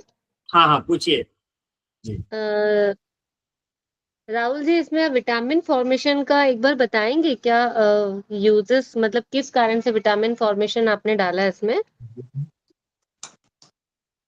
हेलो। हाँ हाँ जी, राहुल जी बताइए जी। जी मैम। नमस्ते राहुल। हाँ, एक आपका कॉज आ सकता है कि राइट विटामिन फॉर्मेशन से थोड़ा सा ग्लूकोज बढ़ता है या अल्कलाइन बढ़ता है, ओके। आपका एक कॉज आ सकता है। पर हमने ये अनुमान किया था कि विटामिन की डेफिशिएंसी से कोई भी कई तरह की वीकनेस भी या चिड़चिड़ापन आता है। ओके। जी, तो इसको ध्यान में रखते हुए हमने राइट विटामिन एवं लेफ्ट विटामिन फॉर्मेशन का इस्तेमाल किया था और उससे अच्छा पहले जैसे, जी हाँ अच्छा अच्छा, जैसे कोई एक पेशेंट हो उसको जैसे चिड़चिड़ापन आए तो उसमें हम राइट विटामिन फॉर्मेशन में ऐड कर सकती हूँ। मतलब जी बिल्कुल। पर्टिकुलर अगर आपने किस चीज को ध्यान रख के ये पॉइंट डाला था?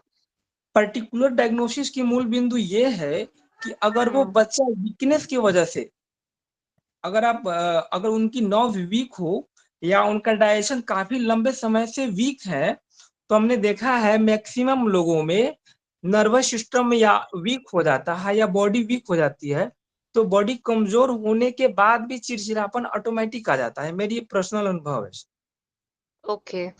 और जी अगर वैसे ही चिड़चिड़ापन हो लाइक सीजन का या कोई काम नहीं करने का मन हाँ नहीं हो और पेरेंट जबरदस्ती करे तो भी बच्चे चिढ़ते हैं ना, तो उसमें हाँ हम ये ऐड कर सकते हैं कि नहीं?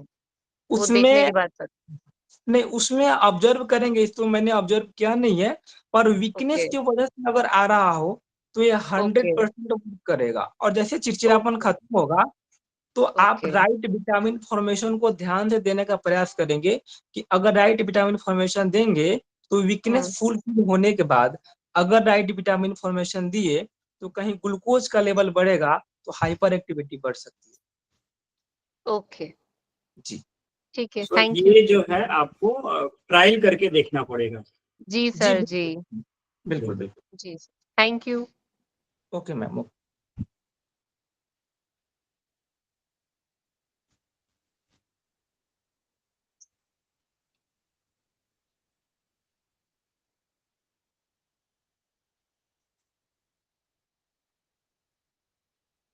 नेक्स्ट है न्यूरोथेरेपिस्ट रीटा सक्सेना जी, चंडीगढ़ से।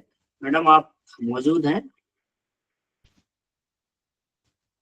आप अपने को अनम्यूट कर लीजिए।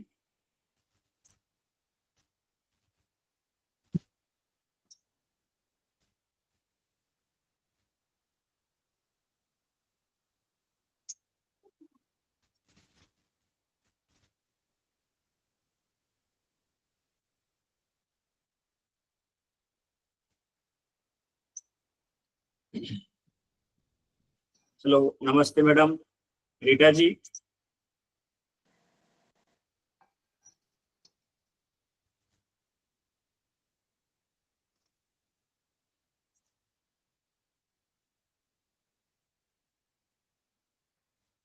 ओके, ठीक है। सो अभी शायद रीटा जी अवेलेबल नहीं है, तो हम नेक्स्ट न्यूरोथेरेपिस्ट मानवी जी को स्क्रीन पर लाएंगे और उनके जो पेशेंट के वीडियो हैं वो एक्सप्लेन करेंगे और उनके बारे में थोड़ी जानकारी हम सभी को देंगे।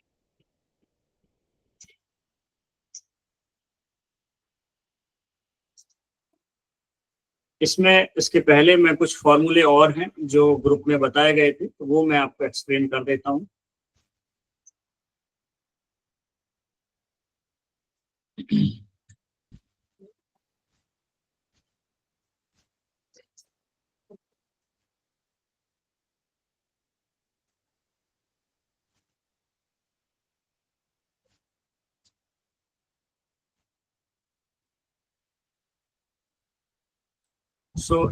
एक स्टूडेंट है प्रवीण राज, ये बरेली से हैं, तो इन्होंने बताया था, ये फॉर्मूला उन्होंने दिया और इससे उनको बेटर रिजल्ट मिले, जो आपकी स्क्रीन पर है। विकी कुमार जी, मैं इसको क्लियर करता हूँ, उसके बाद फिर आपका सवाल हम ले लेंगे। और उसके बाद डॉक्टर शशि कुमार जिया, ये पंजाब से हैं, तो इन्होंने बताया था कि ADHD and autism spectrum disorder में अगर किसी तरह के दौरे या फिट्स आते हैं, तो अगर बहुत ज्यादा कंटिन्यू ये कंडीशन बनी हुई है, तो ये ट्रीटमेंट देने से 10 मिनट के अंदर आराम आ जाता है, 15 मेडुला और 2 मेडुला इंटू 6। तो ये जो है ट्रायल के लिए है, आप लोग और सभी लोग ट्राई करके देखिए। अगर फिट्स वाले कुछ बच्चे हैं उनमें ये आप दे सकते हो, ADHD या ASD के पेशेंट। तो ये कुछ फॉर्म।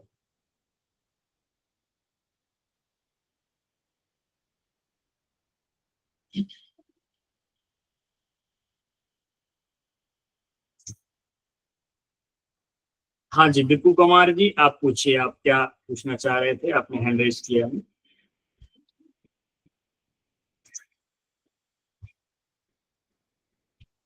अपने को अनम्यूट कीजिए।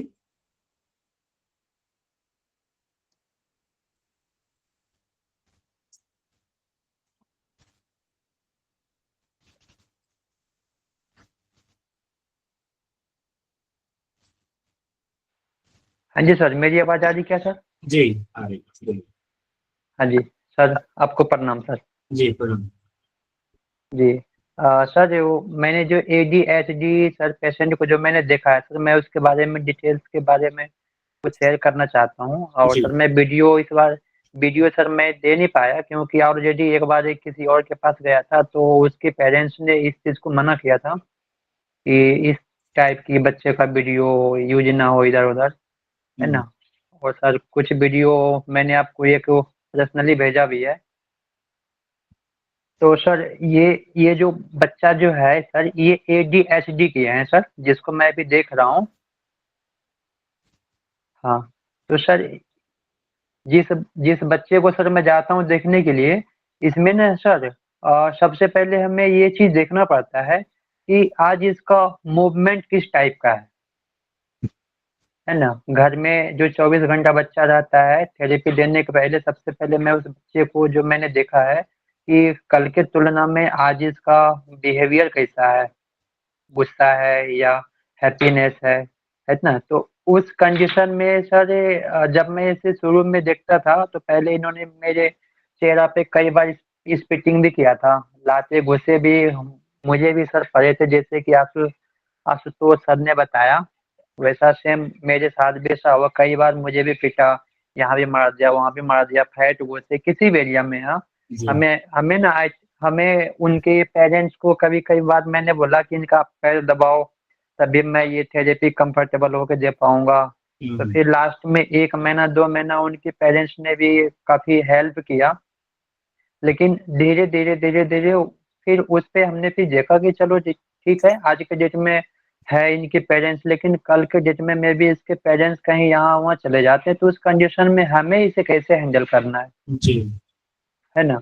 तो उस कंडीशन में हमने उनको थोड़ा सा एक एक पैर से दबा करके ट्रीटमेंट उसको देता था, जी तो और उसके बाद इस कंडीशन में सर ये कई बार अपने जो प्राइवेट पार्ट होता है वहाँ पे बार बार इचिंग करना हाइपर था, और ये लात घुसा तो मारता ही था। ठीक है, तो अब इसमें ये सारे सिम्टम्स नहीं है। ओके हमने सर इसलिए वो जो भी मैंने ट्रीटमेंट दिया है उसको मैंने शेयर नहीं कर पाया। शायद मुझे लगा कि शायद मैं उस बच्चे का वीडियो अगर अब सर को शेयर नहीं कर पाऊंगा, शायद मेरा नंबर आए या नहीं आए, इसलिए हमने उतना मैंने ये चीज ध्यान नहीं दिया। फिर मैंने देखा चलो मेरा शायद नंबर लगता है कुछ ना कुछ जो मुझे इम्पोर्टेंट लगा वो उसको मैं शेयर करना चाहता हूँ जी कि ADHD या हाइपर में, है ना, अगर बच्चा किसी भी चीज को लेकर के अगर वो जिद करे, अगर आपको लात घूसा मारे, अगर आपको स्पिटिंग करे, तो हमें उस पे ध्यान नहीं देना है। मतलब हमें एग्जैक्ट ये नहीं करना है कि हाँ तुम ये मत करो, स्पिटिंग मत करो, पंच मत मारो।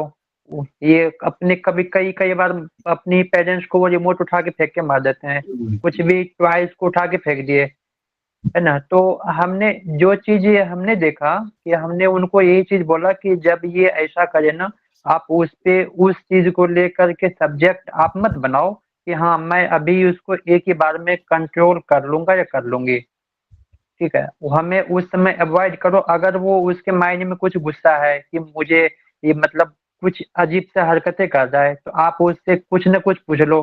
हेलो आपका नाम क्या है, हेलो आपको कुछ खाना है क्या। तो आई थिंक उस मतलब उस प्लेटफॉर्म पे जो है बच्चा दूसरे प्लेटफॉर्म पे आप उसको लेके आ जाओ। तो वो डाइवर्ट चीज वो हाँ हाँ बिल्कुल, उसको बोलते डाइवर्ट करना, है ना। तो उस समय हाइपरनेस उसका धीरे धीरे कम हो जाता है।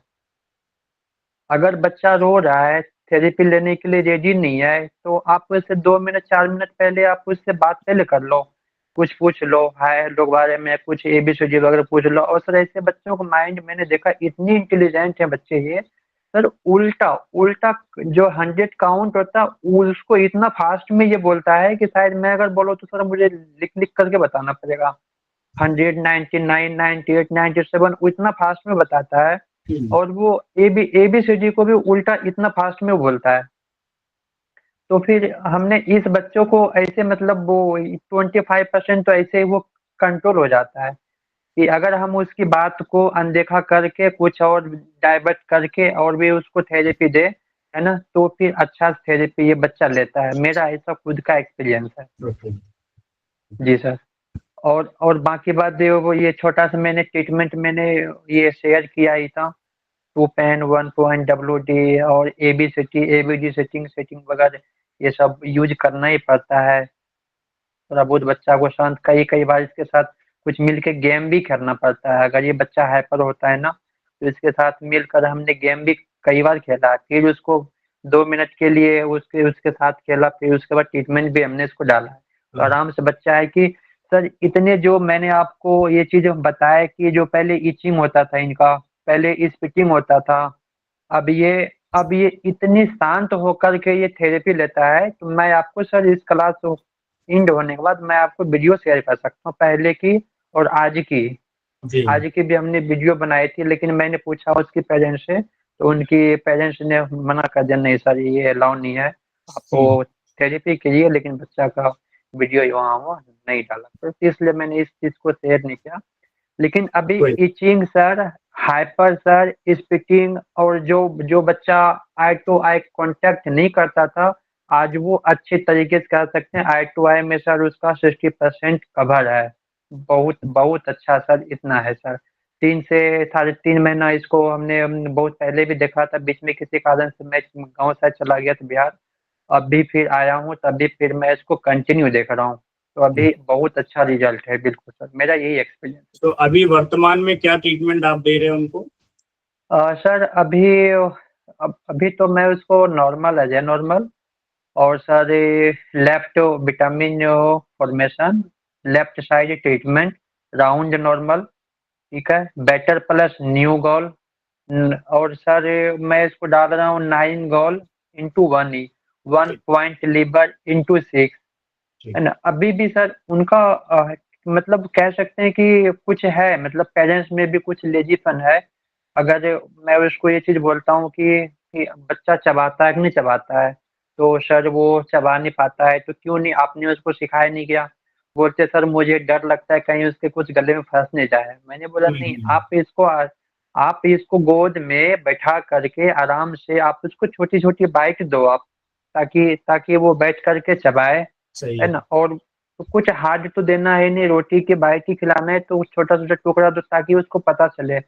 क्योंकि जब जब वो छोड़ के बच्चे को जाती थी मेरे ऊपर, तो मैंने उसको कई बार दिया है कि ये लो मोनू, इसे खाओगे? तो सर वो मांगता था मुझे खाना है, वो बोलता था सर खाना है, तो मैंने उसको दिया था। और मैंने सामने में देखा था क्या वो बच्चा चबा रहा है कि डायरेक्ट वो निगल रहा है।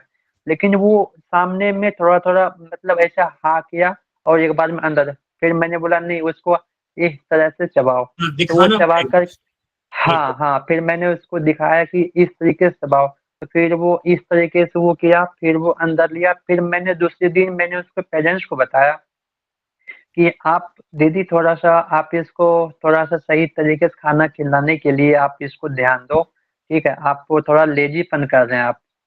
तो अभी भी वो डर से खिलाते नहीं, क्योंकि उसका गले में फंसता है। मैंने बोला अब आप चबाएंगे नहीं बच्चे, उसका जो टैलिन है वो नहीं बनेंगे मुंह में, सलाइवा है वो नहीं बनेंगे, तो वो तो फिर डाइजेस्ट को फिर हमारा दिक्कत करेगा। सही है। जो काम हमारा दांत करनी चाहिए वो काम अब उसके लीवर करेंगे, और भी फंक्शन वो करेंगे, तो वो तो दिक्कत होगा ही। सही है। और उस बच्चा को सर मैंने देखा है कि जैसे 2 पेन 1 पॉइंट WD, और इसको सर ABD सेटिंग अगर मैं उसको डालता हूँ तो गैस रिलीज उसका शुरू होना हो जाता है। अच्छा।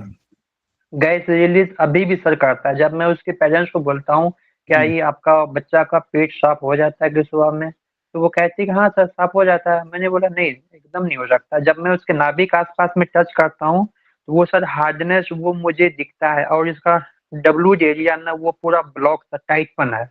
जी। तो हमने हमने फिर मैं यही बोलता हूँ कि आप इसको अभी आप कैसे खाना पीना खिला रहे हैं? तो फिर वो बोलती है सर वही है कि रोटी को पहले मैं वो इस तरीके से पीस देती हूँ, और उसके बाद फिर दाल हो रोटी हो फिर उसको डायरेक्ट मुंह में। मैंने बोला नहीं, फिर तो 10 साल भी ट्रीटमेंट चलेगा तो रिजल्ट नहीं आएगा। इसको बोलो थोड़ा तो हार्ड फूड चबाने की कोशिश करें और उसको खाएं। तो थोड़ा सा इसमें ना थोड़ा डिले होने के कारण थोड़ा पेरेंट्स का लेजीपन भी होता बिल्कुल। है ना। इसमें क्या हाँ रहता है, थोड़ा शुरू सा, शुरू में तो माँ बाप का कॉन्फिडेंस 7वें आसमान पर होता है, तो वो बोलते हैं हाँ कि हाँ हम हाँ, कराएंगे, फिर धीरे धीरे वो बिल्कुल। इतने ढीले हो जाते हैं कि जो प्रॉपर ट्रीटमेंट है वो भी नहीं दे पाते। और जो हम बोलते हैं कि भाई ये चीज करना है, ये चीज करना है, कुछ दिन तो खूब कॉन्फिडेंस हम्म। करते हैं, तो छोड़ देते हैं। फिर सारा बिल्कुल जिम्मा बिल्कुल बिल्कुल थेरेपिस्ट के ऊपर आ जाता बिल्कुल बिल्कुल सर, है। सारा चीज वो डिपेंडेंट हो जाते हैं कि थेरेपिस्ट करेंगे, है ना। ठीक है। तो बीच बस बीच में सर माँ मेरा, बाप की काउंसलिंग जी भी करते रहें ताकि उनको उन चीजों के बारे में समझ में आए। माँ बाप की काउंसलिंग बहुत जरूरी है और बिल्कुल इसके बिल्कुल साथ सर, मैं साथ तो सर ट्रीटमेंट तो सप्ताह चाहिए ही चाहिए। सप्ताह दिन 15 दिन में तो मैं सर अच्छे तरीके से पूछता हूँ क्या अभी लाइफ स्टाइल क्या कुछ बिल्कुल। चेंज किया क्या आपने। अभी सर इसके पहले इनका कुछ मेडिसिन वगैरह चल रहा था, अभी कुछ भी मेडिसिन इसका नहीं चल रहा है। वेरी और गुड। बच्चा एकदम शांत हो के थेरेपी ये सब लेता। अगर मैं इसको बोलूंगा ये मोनू आंखें बंद करो तो आंखें बंद कर देगा। फिर हमने जी। बोलेंगे ओपन आइज तो ओपन आइज करेगा। तो मतलब इधर की साइड लेफ्ट राइट हो जाओ उल्टा हो बिल्कुल। जाओ, है ना, तो वो आराम से हो जाता है। ये मैं वीडियो होगा तो मैं कल भी आपको मैं बना के भेजूंगा ये ठीक। वीडियो। ठीक है। लेकिन इसलिए मैं चलिए, थोड़ा सा प्लेटफॉर्म पे शेयर नहीं कर पाया, उसके लिए सॉरी कोई बात सर। नहीं। बहुत से किसी का पेरेंट्स था। ऐसे रहते हैं जो रिवील नहीं करना हम्म, चाहते अपने बच्चे की हाँ हाँ, आइडेंटिटी। वो बिल्कुल रहता है, बिल्कुल नेचुरल है वो। ठीक है। सो बिल्कुल अभी सर। नेक्स्ट हम मानवी जी को लेते हैं। बहुत बहुत धन्यवाद बिक्कू जी। जी सर, धन्यवाद।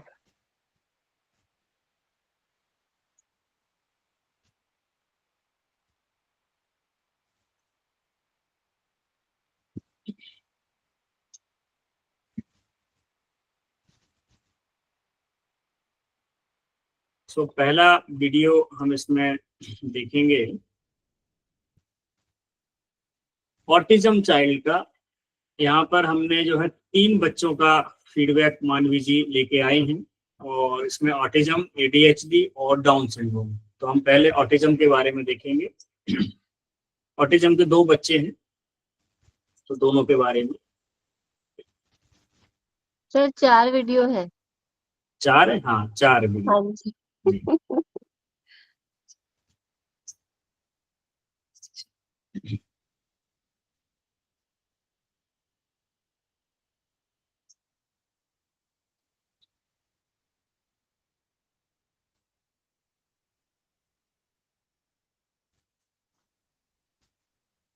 पहले हम वीडियो देखेंगे, फिर मानवी जी उस पर एक्सप्लेन करेंगे।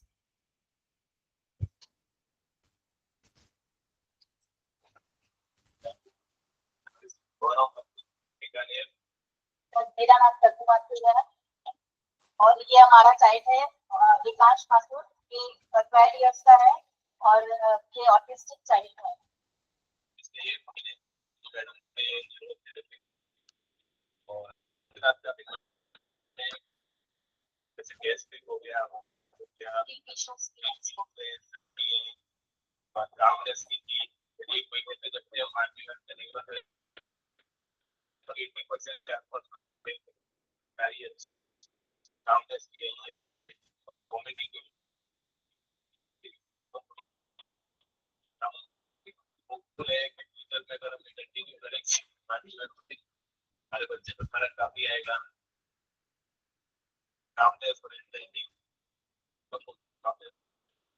वॉमिटिंग इश्यूज भी काफी सारे सॉल्व हुए हैं और उसको sleep में भी काफी आराम मिला है, पहले से काफी आराम है, थोड़ा एंजाइटी कम हुई है और वो फुल फिजियोथेरेपी हमको और आगे मतलब और इसकी प्रॉब्लम सॉल्व करने में हेल्प करेगी। थैंक यू मैम, मार्टी ma'am and physiotherapy also. Special child को कोई या कोई भी इश्यूज हो तो प्रॉब्लम हो, मतलब इंटरनल कुछ भी प्रॉब्लम्स हो तो आप फिजियोथेरेपी का सहारा ले सकते हैं, बेस्ट ऑप्शन। Thank you. बहुत बढ़िया जी। मानवी जी बताइए इनके बारे में आप।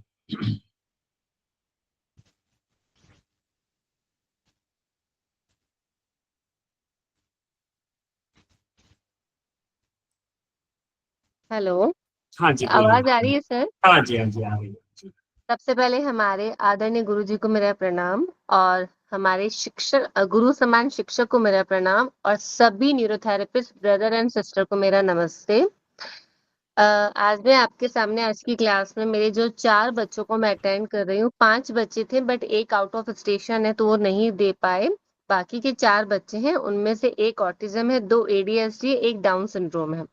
ये बच्चा 1 महीने पहले आए थे मेरे पास में, वाया वाया करके जैसे इनको पता चला और इनको बहुत सारे इशू थे इस बच्चे को। सबसे पहले इसको गैस्ट्रिक इशू बहुत ज्यादा, कॉन्स्टिपेशन, UDF और हाइपर बहुत ज्यादा, अपनी मम्मा को मारना, घर पे सबको मारना, लाइक कंट्रोल नहीं होता था, है ना। और इसको इन्होंने पेरेंट्स लास्ट में लिटरली मुझे इन्होंने ये बोला कि मैम ये बढ़ता जा रहा है, इसकी हाइपरिटी, इसकी एनर्जी बढ़ती जा रही है बट अब हमारी एनर्जी खत्म होती जा रही है इसको संभालने से। इतने मजबूर, इतने मजबूर पेशेंट थे सर।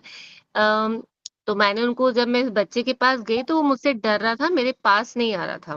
मैंने उसको बहुत प्यार किया, उसके सर पे हाथ फेरा, लेकिन तो भी वो नहीं आया। मैंने कहा कोई बात नहीं, ये कल मेरे पास अपने आप आएगा। जब इसके बारे में मैंने सुना, ड्यूरिंग प्रेगनेंसी इनकी मदर को कोई भी इशू नहीं था, उनका खाना पीना, विटामिन सब कुछ परफेक्ट था, सब कुछ परफेक्ट। बट ये बहुत रिच लोग हैं तो इन्होंने बहुत एक से बढ़कर एक टेस्ट करवाए बाहर, बॉम्बे जाके, दिल्ली जाके। तो एक टेस्ट में आया कि इनका एक जेनेटिक इशू है जो कि पापा के दादा फिर उनके बड़े पापा से इनको आया है। ठीक है, ड्यूरिंग प्रेगनेंसी कोई स्ट्रेस नहीं, कुछ नहीं, एवरीथिंग इज परफेक्ट। बट इस बच्चे को जो इतने सारे इश्यूज थे और इस वजह से इसकी दवाइयां बहुत ज्यादा चल रही है। इस बच्चे को UTI की दवाई, गैस की दवाई, इसको इसको शांत करने के लिए इसको डिप्रेशन वाली दवाई, न जाने कितनी दवाइयां इसको दी जा रही थी। मैंने सब कुछ छोड़ दिया, सब कुछ मेंशन किया और एक ही चीज मुझे याद आई कि सबसे पहले मुझे इसकी बॉडी जो इतनी इनबैलेंस है उसे बैलेंस करना बहुत ज्यादा जरूरी है, लाइक इसको न्यूट्रल करना बहुत जरूरी है। और उसके लिए मैंने इसको सिंगल ट्रीटमेंट जो अभी तक देती आ रही हूँ मैं, अभी तक 1 महीने तक एक ही ट्रीटमेंट कंटिन्यू किया है। हाँ, बीच में कुछ इश्यूज अगर ऊपर नीचे हो जाते हैं तो अकॉर्डिंग टू सिम्टम में चेंज करती हूँ, लेकिन एक ही ट्रीटमेंट दे रही हूँ। सबसे पहले इसको ऑक्सीजन, जो कि बहुत ही मैंडेटरी होता है स्पेशल चाइल्ड के लिए। सेकेंड वन न्यूट्रल, क्योंकि बॉडी को न्यूट्रल करना बहुत जरूरी है। बच्चे ने बहुत ज्यादा दवाइयां ली है 12 साल में, मतलब 3 साल से बच्चा दवाइयां लेता आ रहा है, लेकिन अभी तक कोई इसका इशू क्लियर नहीं हुआ था। Then normal as a normal, ठीक है। उसके बाद में 1 पॉइंट लिवर इंटू 6, बिकॉज इसको इतनी दवाइयां लेने के बाद इसका लिवर में इशू आ गया, इसके नेल्स पूरे वाइट हैं, बिल्कुल वाइट पैचेस जो बन जाते हैं ना। उसके बाद में इन्फ्लामेशन, क्योंकि दवाइयां बहुत खाई है बच्चे ने। देन किडनी क्लियर, एक दिन किडनी क्लियर, एक दिन लेफ्ट साइड ट्रीटमेंट। सिर्फ सिंगल सिटिंग से, इस पहले दिन की सिटिंग से इस बच्चे को जो जो उसके दादू ने बड़े प्यार से मुझे पूछा था कि बेटा जी आप मुझे ये बताओ कि मेरा पोता सोएगा क्या, पिछले 12 सालों से मेरे बच्चे ने 6 घंटे नींद नहीं ली है कभी। मैंने कहा जी आपको जरूर इसका रिजल्ट मिलेगा, क्योंकि ज्यादा शब्द थे नहीं मेरे पास। और पहली सिटिंग से वो बच्चा रात को 9 बजे सोया और सुबह 6 बजे उठा। अभी तक ये बच्चा बहुत अच्छी नींद ले रहा है और पेरेंट्स बहुत ज्यादा खुश हैं और उनको बहुत ज्यादा होप भी है न्यूरोथेरेपी से, बहुत खुश हैं बहुत। बहुत बढ़िया। सो अभी एक नेक्स्ट वीडियो मैं प्ले करता हूँ, ठीक है मैडम? हाँ जी सर, श्योर।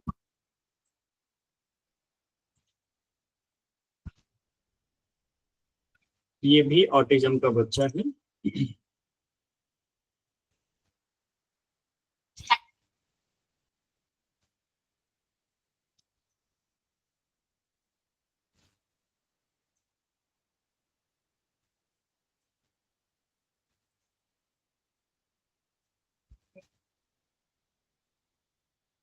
इन्होंने न्यूरोथेरेपी का नाम रखा है मैम ये तो जादू है। जादू, मैजिक, जादू, magic. Magic, it's a magic.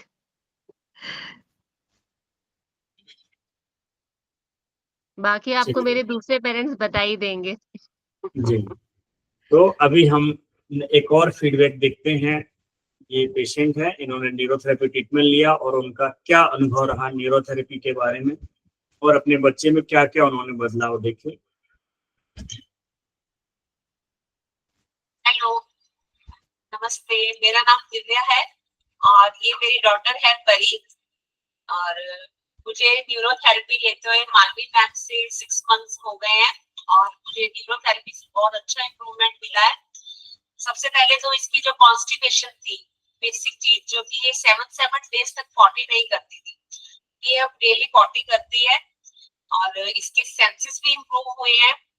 और जब जैसे वॉशरूम जाना होता है तो मैं इसको एक कमांड देती हूँ, परी आओ सुसु चले, तो ये एकदम से बेड से उतरती है और बाथरूम में जाकर इंडिकेट करती है मुझे और वो वहां पर सुसु करके आती है। अदरवाइज पहले ये बीच में ही कर देती थी, तो इसके सेंसेस भी इम्प्रूव हुए हैं। और पहले खाना मुझे इसको अपने हाथों से खिलाना पड़ता था और अब जो छोटी छोटी बाइट्स है या जो मखाने हो गए, जो पिक करने वाली जो थिंग्स है वो अपने आप अब हाथ से उठाती है और अपने माउथ पे डालती है। और इसकी जो स्लीपिंग डिसऑर्डर थी वो भी बहुत पहले से बेटर है। आफ्टरनून में भी 2 घंटे सोती है और रात को भी अच्छी नींद लेती है। धीरे धीरे इसका इम्प्रूवमेंट आ रहा है और इसका बैबलिंग भी अब आ गई है। पहले इसकी स्पीच बिल्कुल भी नहीं थी, बिल्कुल साइलेंट बैठी रहती थी, अब ये थोड़ा बैबलिंग करती है। काफी इसका इम्प्रूवमेंट आ रहा है। तो मैं तो ये कहूंगी कि इम्प्रूवमेंट लेवल न्यूरोथेरेपी से ऑटिस्टिक बच्चों में आता है और न्यूरोथेरेपी एक मैजिकल रिजल्ट देने वाली थेरेपी मुझे लगी। तो मैं इसका क्रेडिट मानवी मैम को दूंगी क्योंकि उन्होंने परी को ट्रैक दिलाने के लिए बहुत ही हार्ड वर्क किया है और वो कर भी रही है। और अब जो रिसेंटली अब मैम इसकी स्पीच पर भी वर्क कर रही है, तो उससे बैबलिंग आ गई है। और जैसे इसकी थेरेपी कंप्लीट होती है और ये खुद से उठती है और मैम को जब मैं बोलती हूँ कि परी मैम को बाय करो, तो ये इंडिकेट करके आती है, बाय करके और सीधा रूम से बाहर उतरती है। और ये पहले सीढ़ियां भी नहीं चढ़ती थी, कंसंट्रेशन इसका सीढ़ियों में नहीं होता था, तो अब ये खुद से सीढ़ियां उतर जाती है और खुद से चढ़ती है। तो काफी अच्छा इम्प्रूवमेंट है। मैम इस पे न्यूरोथेरेपी कर रहे हैं, अब मेरे को 5 मंथ्स हुए हैं। 5 मंथ्स में अगर हमें इतना अच्छा इम्प्रूवमेंट मिल सकता है तो होप, हम पेरेंट्स को एक होप है कि अगर हम इस पे थोड़ा और ट्रस्ट दिखाएंगे और थोड़ा पेशेंस रखेंगे तो हमें अपने बच्चे बहुत ही अच्छे इम्प्रूवमेंट लेवल तक हमें न्यूरोथेरेपी पे मिल सकते हैं। तो मैं मानवी मैम को भी बहुत बहुत थैंक यू करूंगी कि उन्होंने बच्ची को बहुत ज्यादा ट्रैक पर ले आए हैं। बहुत बहुत सुपर, बहुत सुपर रिजल्ट। बच्ची एकदम नॉर्मली लग रही है। जी मानवी जी, बताइए इनके बारे में थोड़ा सा। Thank you sir, thank you. लेकिन इस थैंक यू के हकदार जितनी मैं नहीं हूँ, अपने आप को नहीं समझती, इन मैम ने भले से इतना बोला हो। सबसे पहले तो गुरुजी की ब्लेसिंग और सबसे ज्यादा वाला थैंक यू जाता है सर आपको, क्योंकि ये बच्चा पहला ऑटिज्म बच्चा मेरी लाइफ में आया, जो कि मुझे नहीं पता था कि ऑटिस्टिक बच्चों को, मैंने पढ़ा था लेकिन मेरे पास कोई बच्चा नहीं आया था सर ऑटिज्म का मेरे पास। बिकॉज मैं सिर्फ फीमेल पेशेंट अटेंड करती हूँ, तो मेरे पास अधिकतर पेशेंट सर्वाइकल, घुटने दर्द, UTI, like females regarding issues आते थे। मैंने बच्चे को किसी को ट्रीटमेंट नहीं दिया। जब ये पेशेंट मेरे पास आया, और मेरा एक प्रिंसिपल है टू बी ऑनेस्ट अपने काम में, तो ये पेरेंट्स आए थे, इन्हें अजय गांधी सर ने भेजा था कि मानवी के पास जाइए बीकानेर। ये नहीं आना चाहते थे मेरे पास, बिकॉज इन्होंने 1 साल भी न्यूरोथेरेपी ट्रीटमेंट ले चुके थे कहीं और से, बट इनको रिजल्ट नहीं मिला था, तो ये बिल्कुल भी नहीं आना चाहते थे, इंटरेस्टेड ही नहीं थे। Just because of Gandhi sir ने इनको बोला कि आप एक बार मानवी से मिलो बस। तो इनकी मदर चंडीगढ़ में थी, उन्होंने इनको रोज फोन करती, तू एक बार मिल, तू एक बार मिल के आ, बस उस लेडी से मिल के आ, क्योंकि मुझे उन्होंने बोला है। ये मेरे पास आई बहुत ही दुखी, लिटरली रोने लग गई कि, और लाइक मैं ज्यादा वर्ड शब्द नहीं बोलना चाहती, ये जो बच्चा आपके सामने बैठा है, हंस रहा है, इधर उधर देख रहा है, वेरी फर्स्ट डे जब ये आया था तो लिटरली गोदी में था और सिंपल ऐसे पड़ा हुआ सा था। तो उन्होंने मुझसे पहला सवाल पूछा कि क्या मैम आपके पास ऐसे बच्चों का एक्सपीरियंस है। मैंने उनको टू बी ऑनेस्ट बोला, मैंने इतना वर्स्ट बच्चा नहीं देखा। तो उन्होंने बोला फिर, तो मैंने बस एक ही चीज बोली, मैंने कहा सर अगर ये बच्चा मेरे पास आया है तो मैं इस पे दिल से, दिमाग से, तन से, मन से पूरी मेहनत करूंगी, अगर आप एक मौका मुझे देना चाहे तो। ठीक है, to being a mother and to being a doctor, I will do my best. और उन पेरेंट्स को मुझसे पता नहीं कौन सी वाइब्स आई, जो उन्होंने मुझे बोला ठीक है मैम, हम आपको हम आपका साथ देंगे और हम ये करेंगे। मैंने इस बच्चे के लिए हरिओम सर से कंसल्ट किया कि सर मुझे आपकी नीड है, और सर ने मुझे बहुत अच्छा गाइड किया, मुझे सारे कॉन्सेप्ट समझाए, क्या करेंगे, कैसे करेंगे, कहाँ से शुरू करेंगे। तो ये जो रिजल्ट है उन सबके पूरा हकदार हरिओम सर है। हाँ, थोड़ी सी मेहनत मेरी है। ट्रीटमेंट तो आपको ही देना पड़ेगा। और जब सर के ट्रीटमेंट से वेरी फर्स्ट डे जब इस बच्चे को मैंने देखा, ये बच्चा बहुत ज्यादा दांत चबाता था, बहुत ज्यादा, मतलब टीथ ग्लाइडिंग बहुत ज्यादा थी और टर्न नहीं होती थी, मुझे अपने हाथों से इसको सीधा ऊपर, लाइक जिंदा लाश की तरह थी ये विद इन 3 डेज। लेकिन हाँ, गुरुजी की ब्लेसिंग, सर का सपोर्ट, और मैं अपने इष्ट गुरु को याद करती हूँ, कहती हूँ सर आपने सिर्फ निमित्त बनाया है, ठीक करना आपने ही है। विद इन 3 डेज में इस बच्चे की टीथ ग्लाइंडिंग खत्म हो गई। ठीक है, और 15 दिन के अंदर सिर्फ मैं इसको फिंगर टच करती थी टमी पे कि बच्चे पीछे हो जाओ, तो ये मुझे पूरा सपोर्ट करने लगी, हिलने और डोलने लगी। तो मुझमें भी ना कॉन्फिडेंस आने लग गया कि हाँ, मैं कुछ कर सकती हूँ इन इस तरह के बच्चों में। और देखते ही देखते जैसे जैसे रिजल्ट आते गए, कॉन्फिडेंस लेवल और अच्छा होता गया, और पढ़ाई करी सर की क्लासेस में। तो माउथ पब्लिसिटी से आज मेरे पास ऐसे 5 बच्चे हैं, उन 5 बच्चों का फीडबैक आपके सामने मैं लेके आई हूँ। Thank you sir, thank you. बहुत अच्छा, बहुत ही अच्छा रिजल्ट है। मैं कहता हूँ आप सभी लोग जितने भी न्यूरोथेरेपिस्ट इन इस क्लासेस को या ये सेशन को देख रहे हैं, आप बेफिक्र होकर पेशेंट लीजिए, बिल्कुल मत डरिए। आप डिस्कस कीजिए, हमने जो ग्रुप बनाया उसमें डालिए, हम आपको पूरा सपोर्ट करेंगे, आपको ट्रीटमेंट बताएंगे क्या देना है क्या नहीं देना है, उसकी प्रॉपर एक जो प्रोटोकॉल होता है उससे आप चलिए, बच्चे को रिजल्ट जरूर मिले। और पेशेंट से मैं बोलना चाहता हूँ, आप इंस्टाग्राम पर या फेसबुक पर अलग अलग जगह रील देखते हैं, ऑटिज्म को लेकर बहुत से अलग अलग तरह के दावे किए जाते हैं। न्यूरोथेरेपी उनमें सबसे सेफ ट्रीटमेंट है और बहुत इफेक्टिव ट्रीटमेंट है। तो आप न्यूरोथेरेपी की तरफ अप्रोच कीजिए, और एक न्यूरोथेरेपिस्ट आपके बच्चे को जो है एक उसकी नॉर्मल लाइफ स्टाइल में लाने में बहुत हेल्प करेगा। अगर आपको कहीं रिजल्ट नहीं मिल रहा है तो आप न्यूरोथेरेपिस्ट उनसे बात कीजिए, उनको बोलिए, अपने सीनियर से डिस्कशन कीजिए, अगर आपको समझ में नहीं आ रहा है या कोई इस चीज, इसमें कोई बुराई नहीं है। आप बोल सकते हैं कि हमारा जो है एजुकेशनल फोरम है, हम वहां पर डिस्कस करेंगे, फिर हम आपको जो है आगे का जो भी लाइन ऑफ ट्रीटमेंट है वो आपको बताएंगे। ये लाइन भी मैंने बोली थी पेरेंट्स को। मैंने कहा जी था कि जब ये केस मेरे पास पहला है, टू बी ऑनेस्ट विद, अपने काम में हमेशा ईमानदार रहिए, आपको रिजल्ट और तरक्की इतनी मिलेगी ना आप सोच बिल्कुल भी नहीं सकते। सिर्फ बिल्कुल। एक प्रिंसिपल अपनाइए, सच बोलने का। मैंने हाँ बोला था कि मेरे पास नहीं है, मैं अपने सीनियर से डिस्कस करूंगी, स्टडी करूंगी, उसके बाद में ही आपके बच्चे को लूंगी। हाँ उनको पता नहीं क्या वाइब्स मिली, मतलब मेरे से मिलने के बाद उन्होंने मुझे 10 फोन कर दिए कि मैम अब आप हमारे बच्चे को कब बुला रहे हो, बस जी। इतना बता दीजिए। तो एक थेरेपिस्ट के पास सभी तरह की बीमारियों के बच्चे नहीं आते, कभी कभी सडनली कोई बच्चा आता है।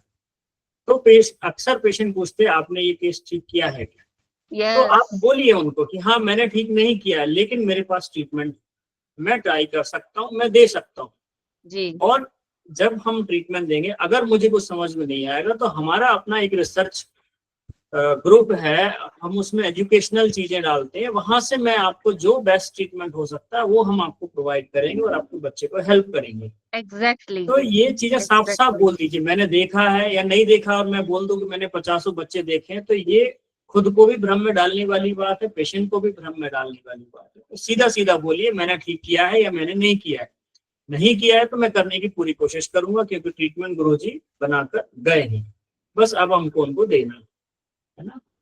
तो कोई भी केस हो आपके पास स्पेशल बच्चे का, आपने डरना नहीं है, पेशेंट को भी जो है आपको परेशान नहीं होना है, आप बिल्कुल सेफ हैंड में है। न्यूरोथेरेपी पानी बहुत खुल रहा है। अच्छी चिकित्सा है, तो आप इसमें बिल्कुल खुले मन से आइए और जो भी आपके डाउट है वो क्लियर करें, और फिर जो है डाउट क्लियर होने के बाद फिर आगे ट्रीटमेंट में आप अप्रोच कर सकते हैं।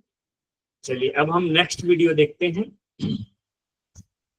ये ADHD का बच्चा है जिसका हम अगला वीडियो देखने वाले हैं, और उसके बाद फिर हम डाउन सिंड्रोम के बारे में देखेंगे और फिर हम क्लास को आगे एंड करेंगे।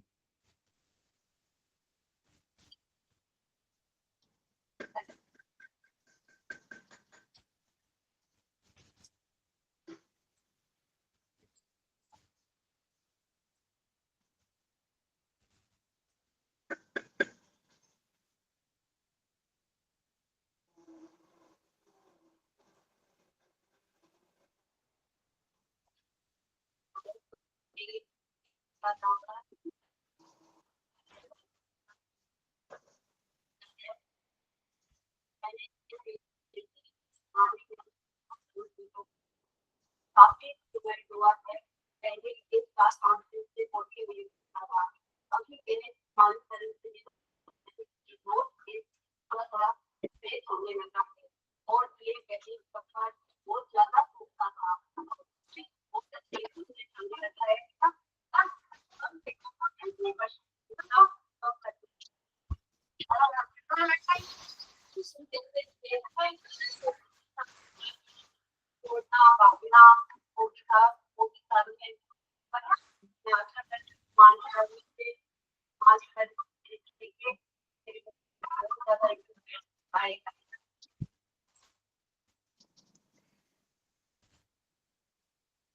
हाँ जी मैडम, बताइए इस बच्चे हाँ के बारे में। तो इस बच्चे को मुझे थेरेपी देते हुए 15 दिन हुए हैं, ओके और ये बच्चा पहले भी कहीं न्यूरोथेरेपी लेता था, बट अभी किसी कारणवश नहीं ले पा रहे उनसे है।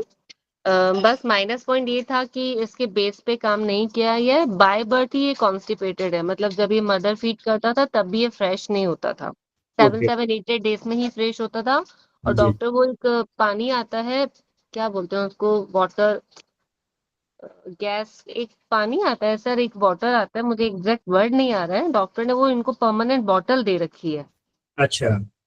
एक वाटर, एग्जैक्ट मुझे नाम नहीं। राइट वाटर, हाँ जी हाँ जी हाँ जी सर, हाँ राइट वाटर जी। हाँ हाँ वो वो वाटर ये बच्चा लेता था, प्लस इसको फिट्स का भी इशू था, वो ये फिट्स बाय बर्थ इसको फिट्स भी रहते थे, लाइक इसको मल्टीपल इश्यूज हैं।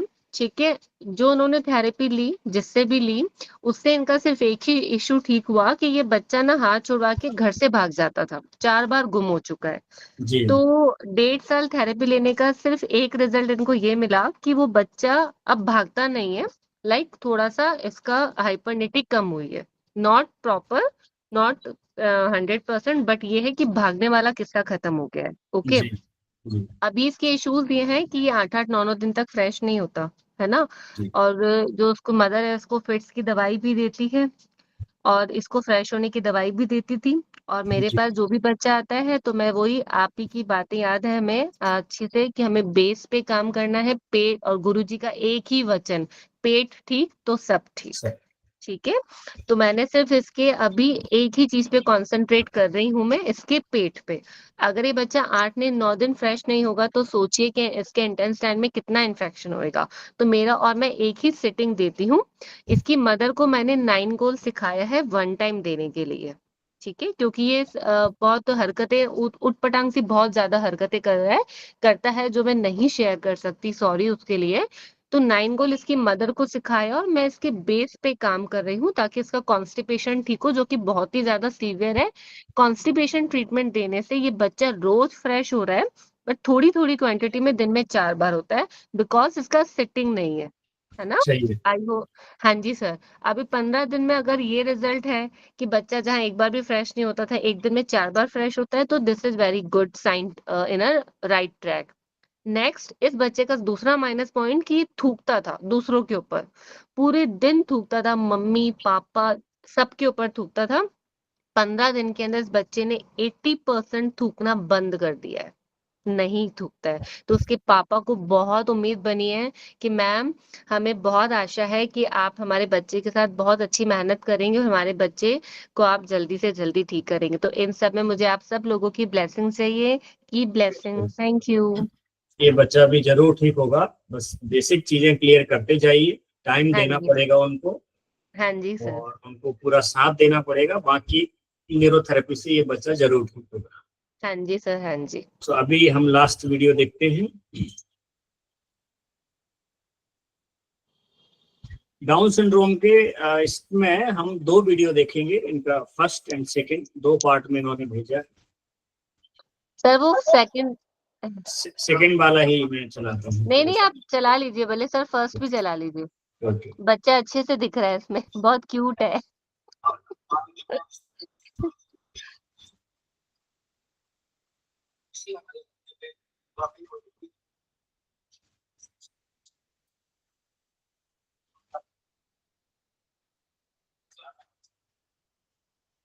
आवाज आवाज ही नहीं आ रही क्लियर। आवाज मैं कमी। बता, हाँ जी कोई नहीं सर, मैं बता एक दूंगी। इसका जो सेकंड वीडियो है उसमें शायद बेहतर होगा।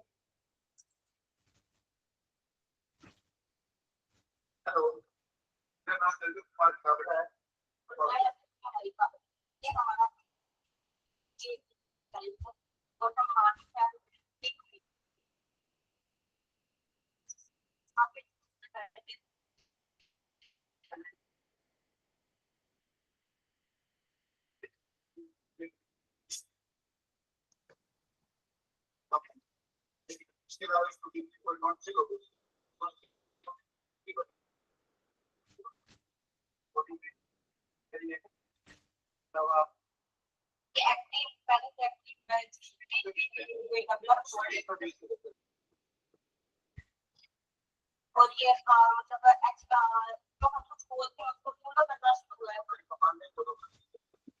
कहाँ जाने के लिए हुआ है, अरे कितने मारे।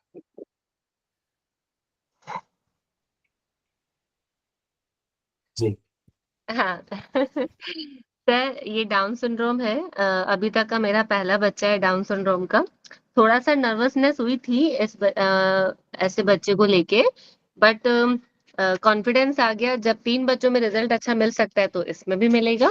जी तो इसका सर ये था कि इसकी मदर को पहले 2 बेटियां हैं, जी दोनों नॉर्मल है, उसके बाद उन्होंने बेटा चाहिए था इनको, तो इन्होंने 2 अबॉर्शन और करवाए, और कोई बड़ी पहचान है इनकी तो उनको पता चला आगे 2 बच्चे भी बेटियां ही हैं।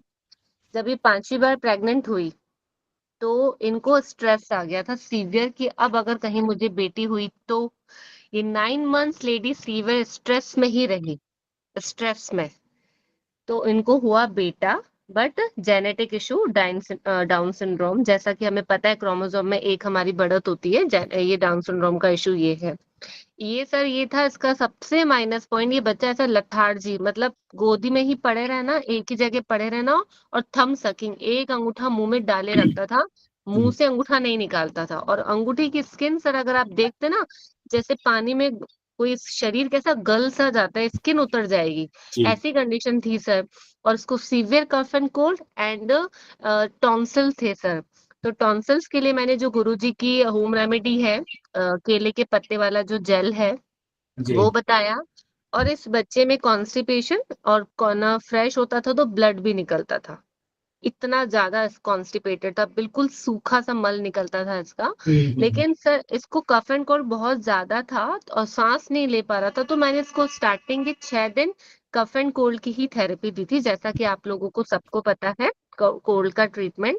उसके बाद और विथ होम रेमेडी बताई थी मैंने इनकी मदर को, फीवर सा रहता था तो 1.11 into 6 मैंने फर्स्ट डे ही इनकी मदर को सिखा दिया था।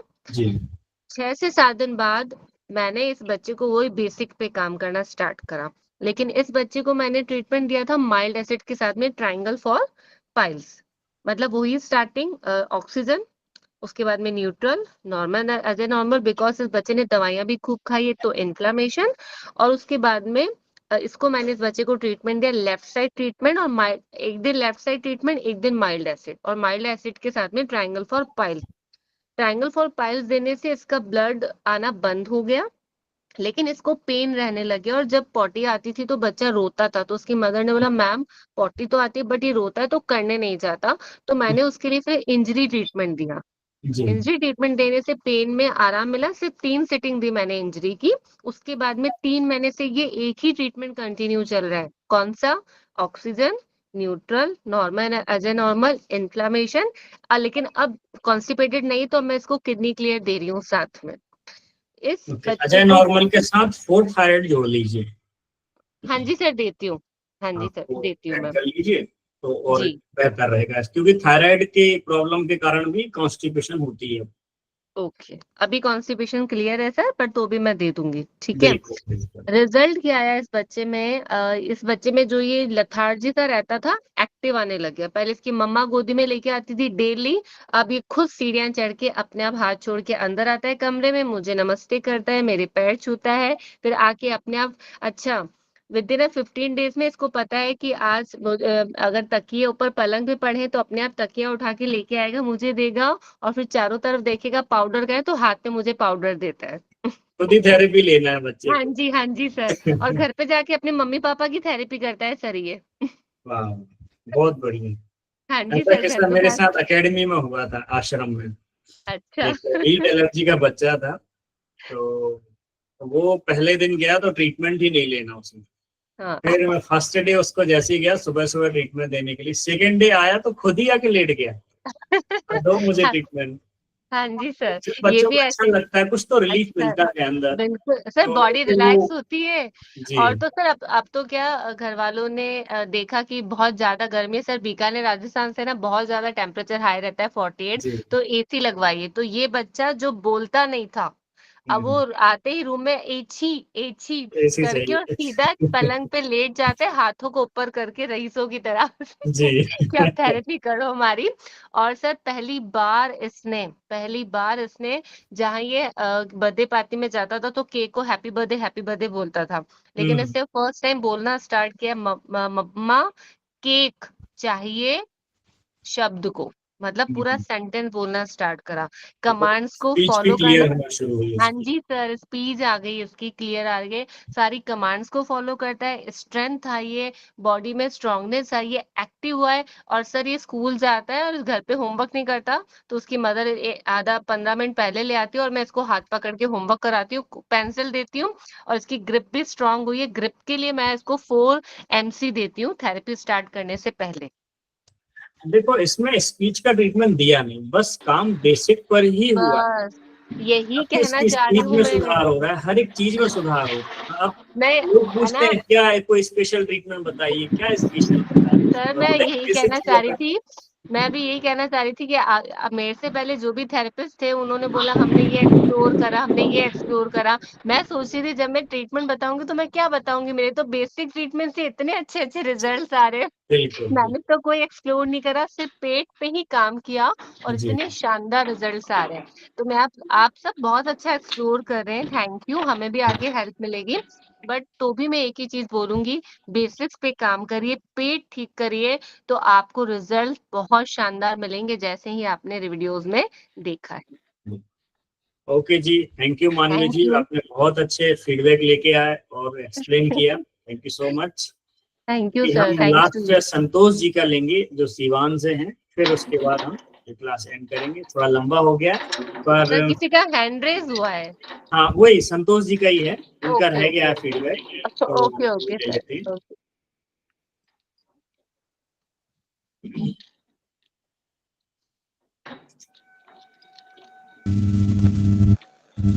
संतोष जी रेडी रहें, आप अनम्यूट कर लीजिए।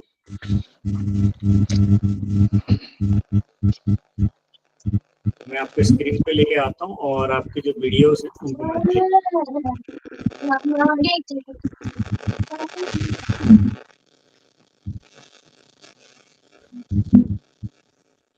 ये बच्चा जिसमें बैठा है ये पहले वाला वीडियो ना?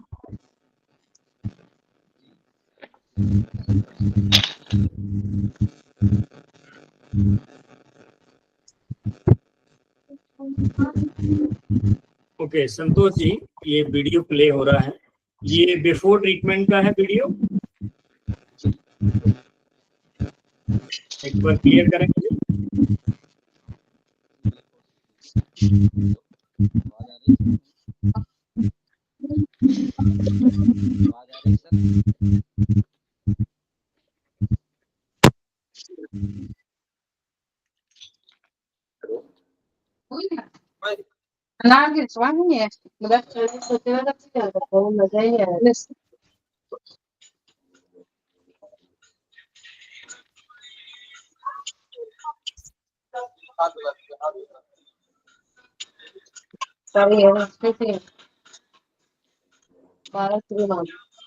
इसका एक और वीडियो है जो आपने भेजा है, वो भी मैं प्ले करता हूँ।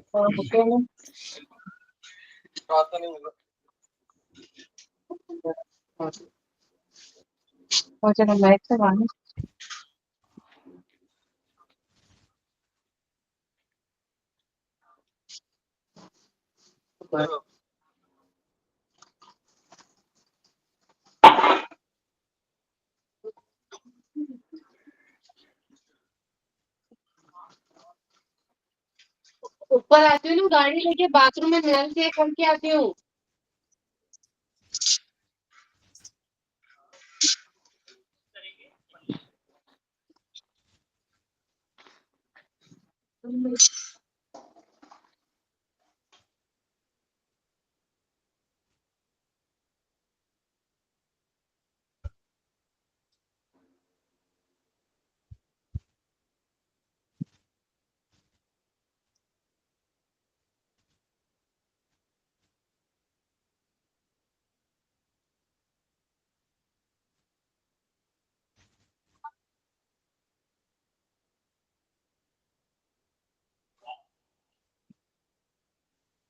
जी संतोष जी, बताइए इस पेशेंट के बारे में। सर हमारे पास आपकी आवाज क्लियर नहीं आ रही, शायद कोई नेटवर्क इशू है क्या?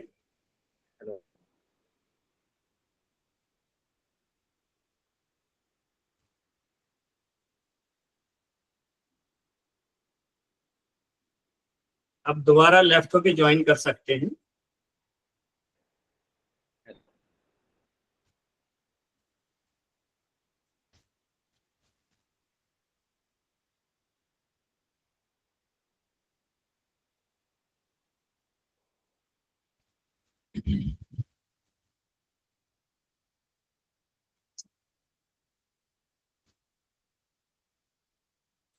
शायद कोई टेक्निकल प्रॉब्लम है।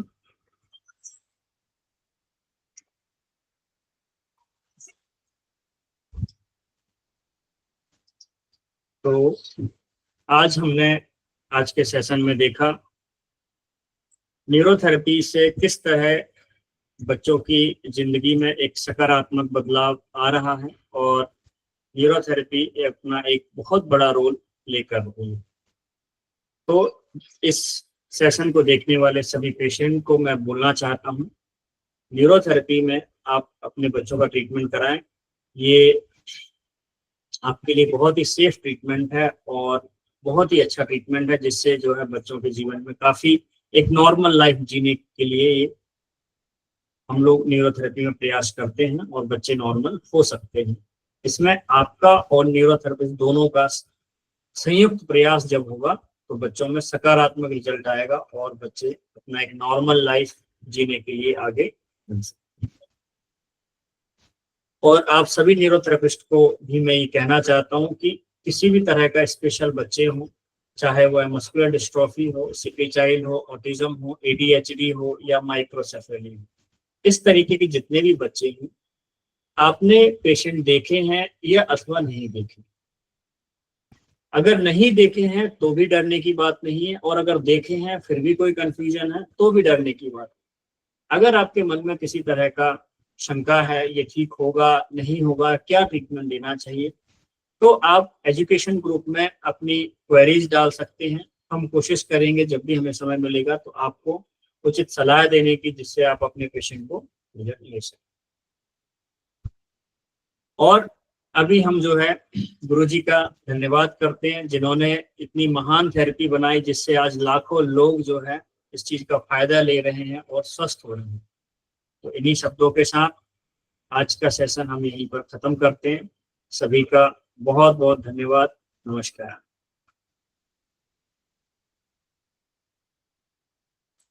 ये क्लास की रिकॉर्डिंग आपको कल मिल जाएगी, तो आप उसको देख सकते हैं।